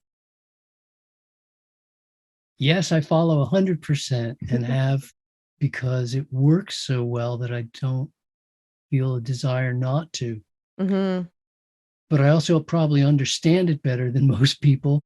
Uh, and so, for instance, the other day I made a nut dressing. Oh no, it was sesame seed. I made a sesame seed dressing, um, and put it on a thing, and then put the whole thing on Instagram. And somebody wrote and they go, "Really? You put sesame seeds on your cucumbers? Doesn't that like mess up your 80-10-10?" And I go, "Well, it was 4 ounces of sesame seeds for 5 adults. Mm-hmm. Like that's not very much. That's like 20 grams per person. It's not very much. Of the 20 grams, only about 15 of that was fat. That's not a lot of fat intake for the day when I'm taking in 3,000 calories a day. Mm-hmm. So I don't see where that was a problem. So, yes, I follow it 100%, Mm-hmm. but it doesn't mean that I haven't figured out all the ways to be flexible with it, to be comfortable with it, to not like have to freak out about, Yeah. am I getting this just right? Yeah. Because it's become intuitive for me. It's become automatic for me. Uh, but I mean, we get a lot of people come to the house over the course of a year, and nobody's ever said, "Hey, Doug, I mean, you've lost the plot here, Doug." We're not losing the plot. Yeah. So, and are there customizations you might choose for, say, this activity versus another activity? Well, yeah, there's always little tweaks. There's so much room for flexibility for each activity or each type of person within the construct of human beings are designed to eat fruits and vegetables. Mm-hmm. Um, there was more to the question. Yeah. They asked, what is your favorite fruit based on nutrient density? One of my teachers was a guy named Bill Lassard, and he taught me more about fruit than anybody I've ever met. Wow. And I asked him that question a long time ago, and he said, "The one I'm eating now," Love it. I love it. uh, which is coming from him. He's an ex-military, um, very regimented guy, and I go, "Wow, like that's like Zen or something." There was more to that than people give it credit for. on the surface.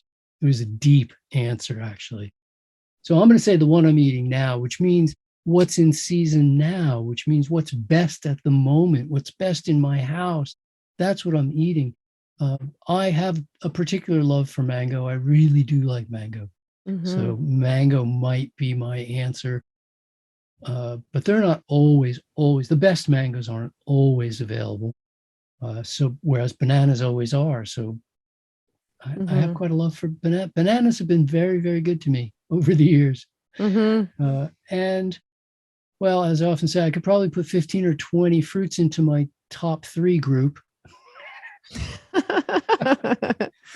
But if I was going to pick a third, it's one I very rarely get a chance to eat, but it's a fruit called champadak.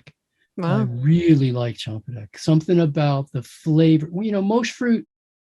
The question was about nutrient density, about calorie density, and it's funny because it's a phenomenal number of people. If you ask around the world, what's your favorite fruit, they're going to tell you that it's mangosteen. Mm-hmm. Mm-hmm. Mangosteen is really popular, but it's only eaten for flavor. They like the flavor of mangosteen. You're not Yeah. getting almost any calories out of mangosteen. A tremendous number of people uh, like fruits that are so small and so calorie low, that you just go, yeah, it tastes really good. They like the Mm-hmm. taste. True. Yeah. So there is that world of enjoyment to which we are allowed to be privy and should fully, be glad to participate. I like champadak more for the flavor than, although it is nutritionally and dense and satiating. I like it more for its flavor. There's just something about a champadak I really like. I really like dragon fruit for the same thing. Mm-hmm. Something about the mouth feel of dragon fruit, but not for its caloric density. Mm-hmm. For Vincent. caloric density, I'll always go with Mamey. Wow. Wow. That would be my favorite for calories. Straight on calories, give me Mamey. Wow. Vincent asks, what is your best advice to transition to a raw vegan diet? As I don't think you're a juice fast promoter. I don't think one has anything to do with the other. Well, a lot of Uh, people use the juice fast to transition to raw. Yeah. okay, if I want to learn to eat fruits and vegetables, I do so by eating fruits and vegetables. Mm-hmm. Mm-hmm. Good So point. Yeah. for me, the way to transition is to eat more fruits and vegetables. Okay. Yeah. Most people couldn't care less about what they eat for breakfast. Most people really don't care. I mean, they'll eat anything for breakfast. So make sure that breakfast is all the fruit you can eat. Make a rule that lunch is all the fruit you can eat, and then all you have to deal with is dinner, and include more fruits and vegetables in your dinner meal. Start with all the fruits that you possibly can to be sure that you're not going to get any of the cravings we talked about earlier. You're not craving starches. You're not craving heavy foods at the end of the meal. You're not craving sweets at the end of the meal. You're not craving sweets in between meals or refined sugars in any way. Mm-hmm. Uh, and then it's just a matter of eating salads, learning to enjoy salads, which means maybe developing some culinary skills. Mm-hmm. I like making food, so which is what I'm going to do when we finish talking. I'm going to go make Yeah. dinner for the family Yeah. because I like doing that. Amazing. And I won't take up too much more time. A couple more questions. No, I didn't mean it that way. No, yeah, I know. I'm just It's making just sure too. people sometimes ask me how come you make the food in the family, and I go, well, two things. First of all, it's a way that I can show love for my wife and daughter. Is like I made them food, and Mm-hmm. but secondly, I get to eat exactly what I want. Yeah. Exactly. Absolutely. Are they raw too? Yeah. They are. Wow, that's amazing. My wife Rosalind was raw before I met her, Wow. and we've been married 18 years, but I've known her since 1993, and she was raw before that. And our daughter's been raw since birth. Incredible. That's Sure. amazing. Way to go. And Thanks. Laura asks, what are your thoughts on eating sea veggies? I eat veggies almost whenever I see them, but human beings are terrestrial by nature. We're land creatures, Mm-hmm. and our natural inclination is to eat terrestrial plants. It's what our physiologic adaptations are for terrestrial plants. That said, let's remember liver is promoted by many people as a health food. Mm-hmm. Whereas most health enthusiasts, certainly the vegans, recognize that the liver would be the last food they would eat out of an animal because it's the most toxic. It's the toxic waste processing plant of the body. Mm-hmm. Mm-hmm. Sea vegetables are the liver of the oceans and the seaways and the rivers. They are what are called tube feeders or filter feeders, and they take the toxins from the water and process them. Some they hold and some they chemically work with, but it's likely the last thing I want to eat from the sea. Mm-hmm. Likely the last thing I want to eat from the sea. Mm-hmm.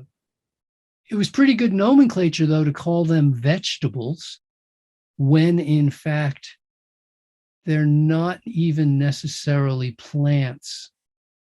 Okay, they do have chlorophyll, right?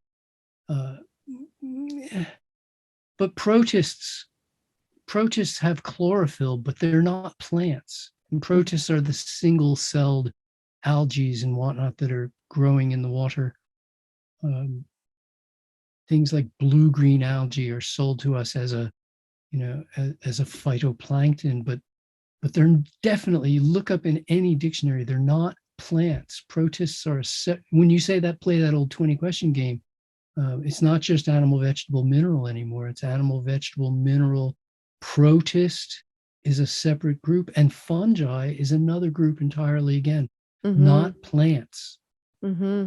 Mm-hmm. So if in fact philosophically or anatomically we are vegan by nature because kindness is a part of who we are, we have to listen to that. If I go to the beach, come on, you and I go to the beach for this interview and we're walking on the beach and you see a bunch of seaweed laying in the grass, Yeah. laying in the sand. Yeah. I mean, does it make your mouth water? No.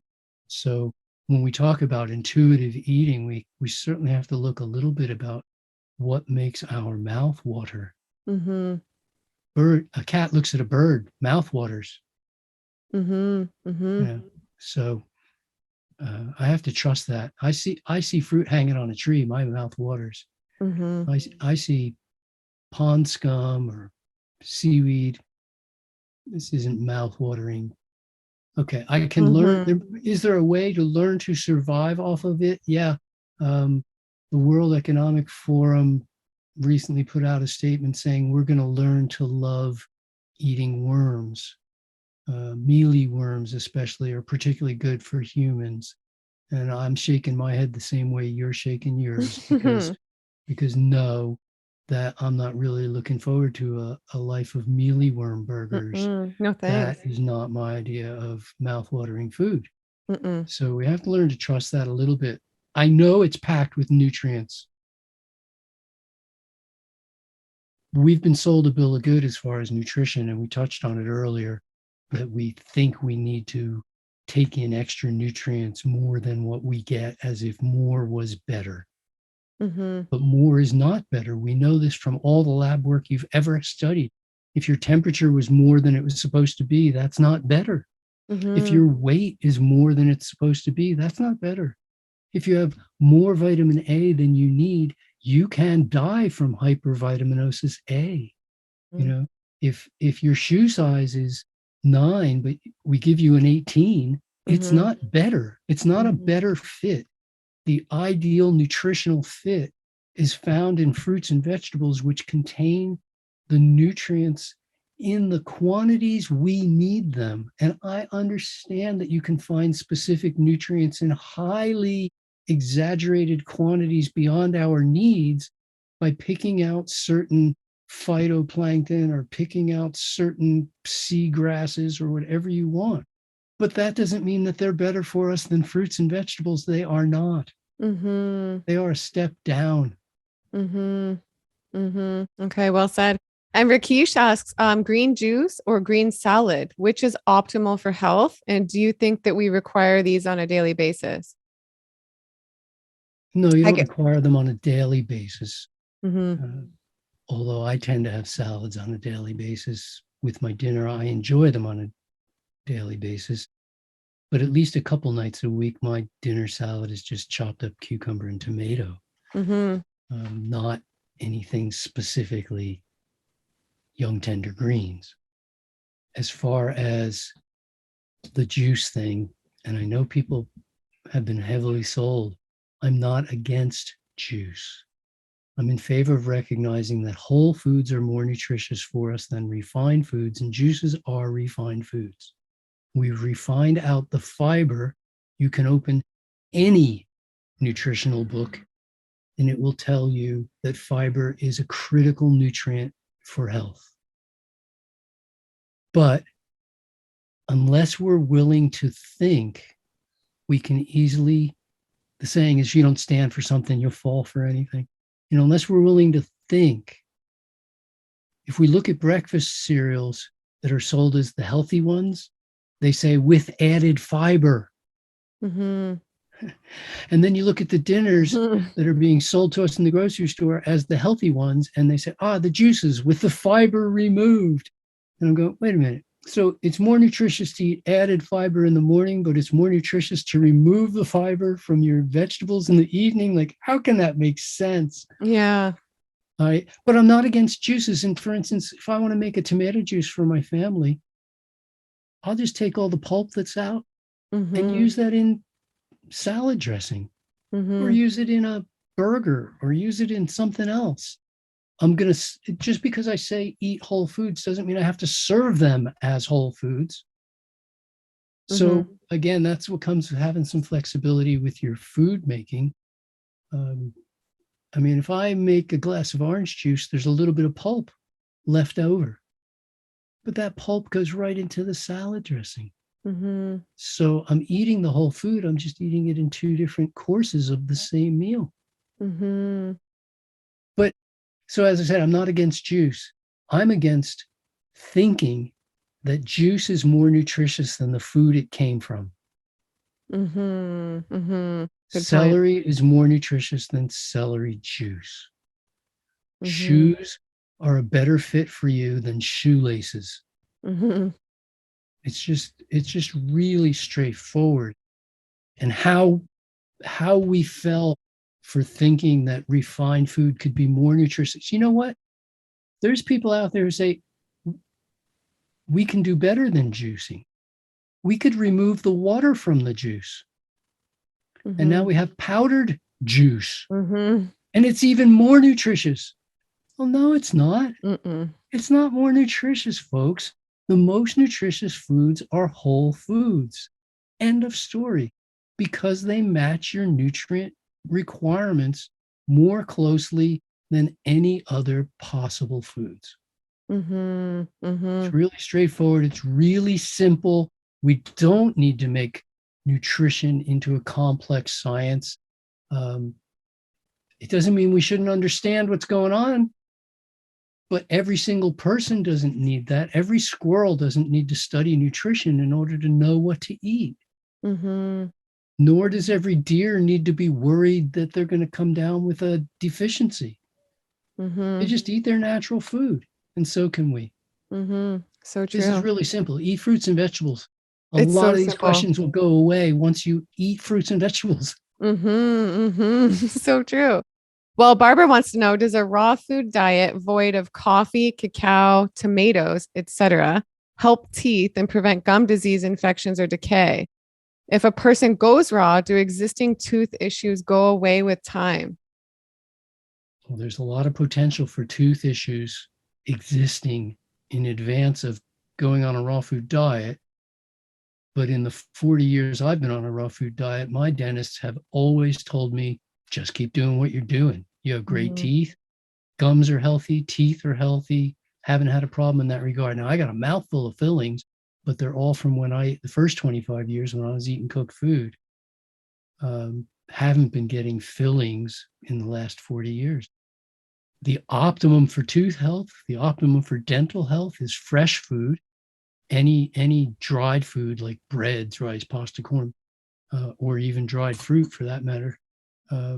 Anything dried is going to stick to your teeth, and that works against you in terms of dental health. But the ideal for overall dental health is definitely eating 80-10-10, whole, fresh, ripe, raw, organic plants. Yeah, Yes. absolutely. And the high carb regenerator, he has a YouTube channel. He commented and wants to know, he said, rice is botanically a fruit. What are your thoughts on this? Okay. So I'm not eating according to botany.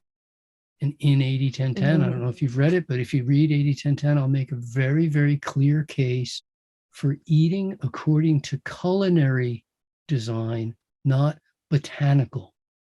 So botanically, pineapple isn't fruit and almonds are.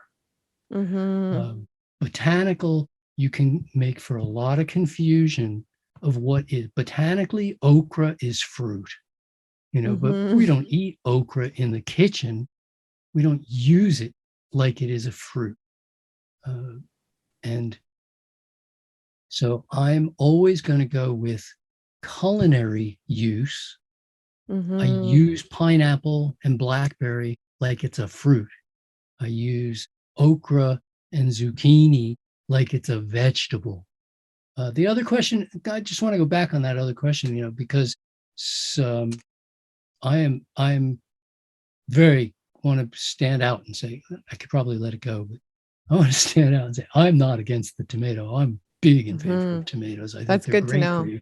And Yeah. I don't put them in the category with cacao, which Good. is not a food other than the fruit itself of the cacao, not the seeds. We're not meant to eat the seeds. We're meant to eat the fruit on the seeds. But tomato, absolutely yes. I define everything in my culinary coursework based on culinary usage, not botanical. We don't go by botany. Botany can be very, very confusing. I understand that grass can be that rice can be considered a fruit if you want. Fine. Try making a meal of whole, fresh, ripe, raw, organic rice. Go out in a rice paddy.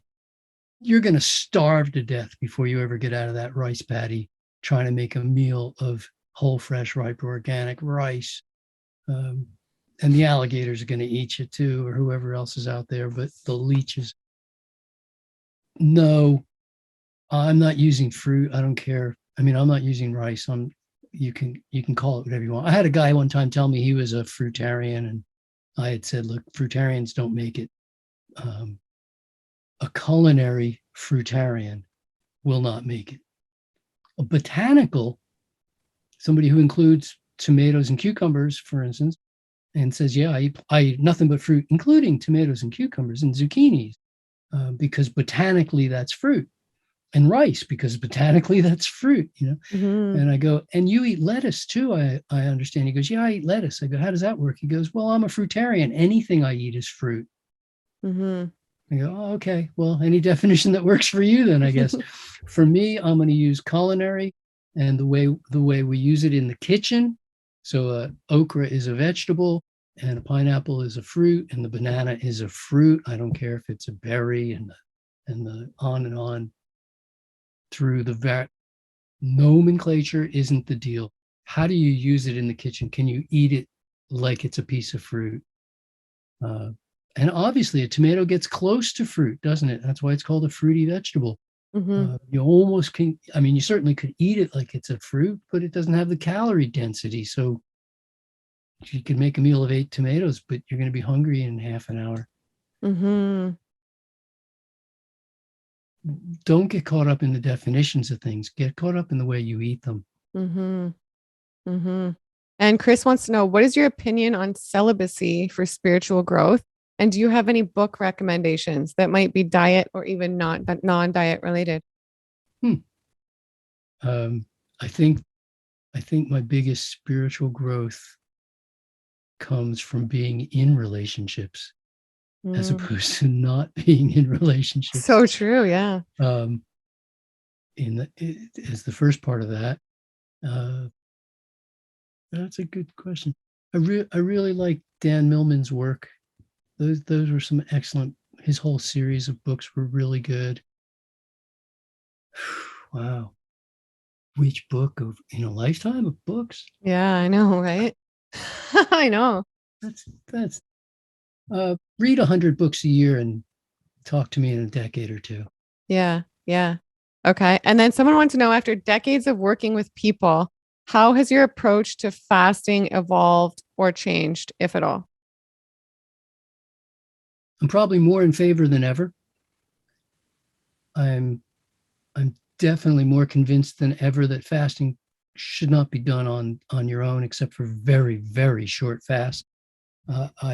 I've had to take people to hospital after 3 days of fasting. It's not something to be taken lightly. It's important to know when to go to hospital, and most people aren't trained in knowing. I've talked to at least a couple fasting supervisors who said they had to take people to hospital after less than 48 hours. Um, so it's not like you can't get in trouble in a short amount of time. You can, most certainly can.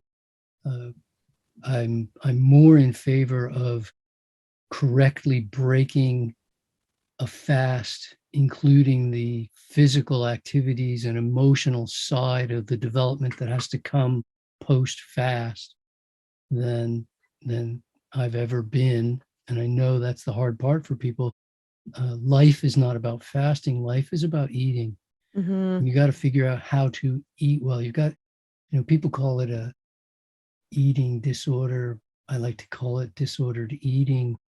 Um, and at the same time, they go, "Oh, I have a bad relationship with food," and I go, "Yeah, you got to work on your development, on your relationship with yourself. This is a relationship with yourself issue."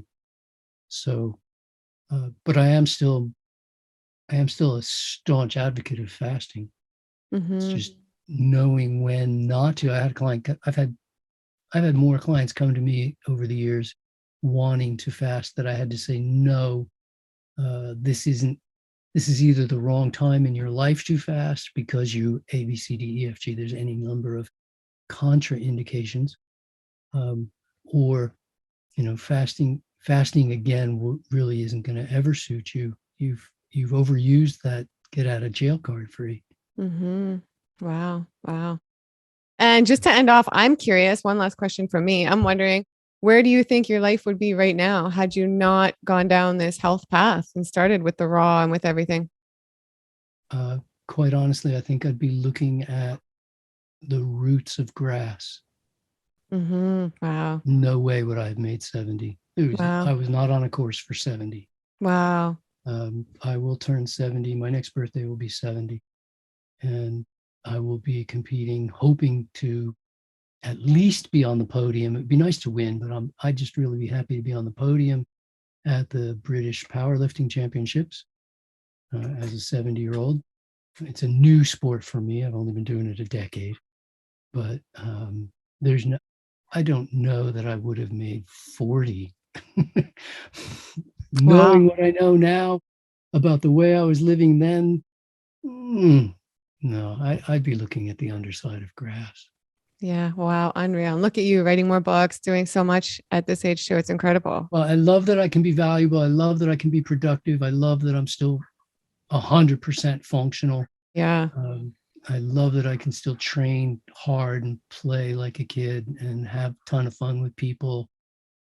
I appreciate so much that I can add to other people's lives. I'm excited about the training program that Rosie and I are just releasing a training program for aspiring vegan teachers and a certification course Mm-hmm. and all that sort of stuff. I love that can still just express myself in a way that makes some sense to others. Mm-hmm. Absolutely. Well, I've loved this. It's been so nice to Thank you so talk to much for you. the time. Thank you to hear your story, your wisdom, to answer the questions. So thank you so much for your time. I know we took a lot of time. I really do appreciate it. Happy to do that. And I'm wondering, where can everybody find you? And again, I'll link everything below as well. Sure. Best is just go to Food and Sport. I mean, if they go right to my website, it's the word food, the letter N, the word sport. Uh, and the reason behind that is when I had to get an email address, the longest email address that they would give you back then was 10 letters. Wow. 10 whatever. You could use numbers, but I mean 10 Oh, digits, right? And the yeah. longest thing you could have was 10. They wouldn't let you go past 10.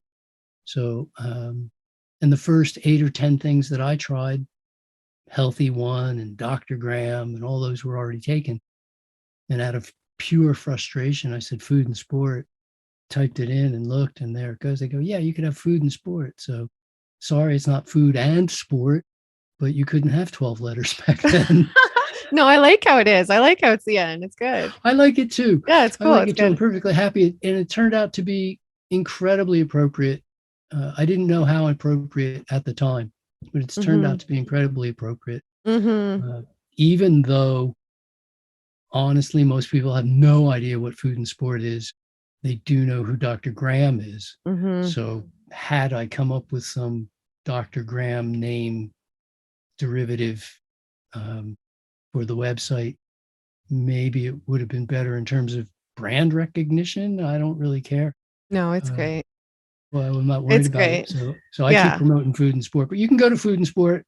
It's got the hugest Q&A, hugest FAQ on the web in terms of raw food. There's a free forum on the website that's got, you know, decades of history behind it of questions being asked. You can go back and peruse as long and far as you want. There's thousands of questions and answers. And Yeah. of course, all my products are on there and all my coming retreats are on there. I'm really glad we're back this year to being able to offer. I offer an annual health and fitness week in Cedar Woolley, Washington this coming September. Wow. Um, we're fine. We had to postpone that for the last 2 years, but now we're Yeah. back in business. So And you're part of I'm looking Woodstock forward. too, or no? Do you do Woodstock or no? I will go to any raw food event that invites me. That's amazing. Yeah. Yeah, I'll Incredible. go wherever I'm invited, and Yeah. I'll be at this year. I'll be at the UK Fruit Fest and the Austrian Fruit Fest and the Danish Fruit Fest, and my only Amazing. trip to the States is going to be for. I just did California Fruit Fest, Amazing. but now I'm go back for Seattle to Cedar Woolley Yeah. to do Health and Fitness Week and 80-10-10 Skills Week. Yeah. And this is so good, the 80-10-10. So I highly recommend it to anybody Oh, out bless there. your heart. That's so Yeah. so kind. Yeah. And thank you so much again, Dr. Graham. This has been amazing. And to the viewers, I hope you guys have enjoyed this and it's added some value to your day. If it has, give it a big thumbs up. Make sure you subscribe if you don't already. And I'll see you guys in the next video. Bye. Thanks again, Gillian. Thank you.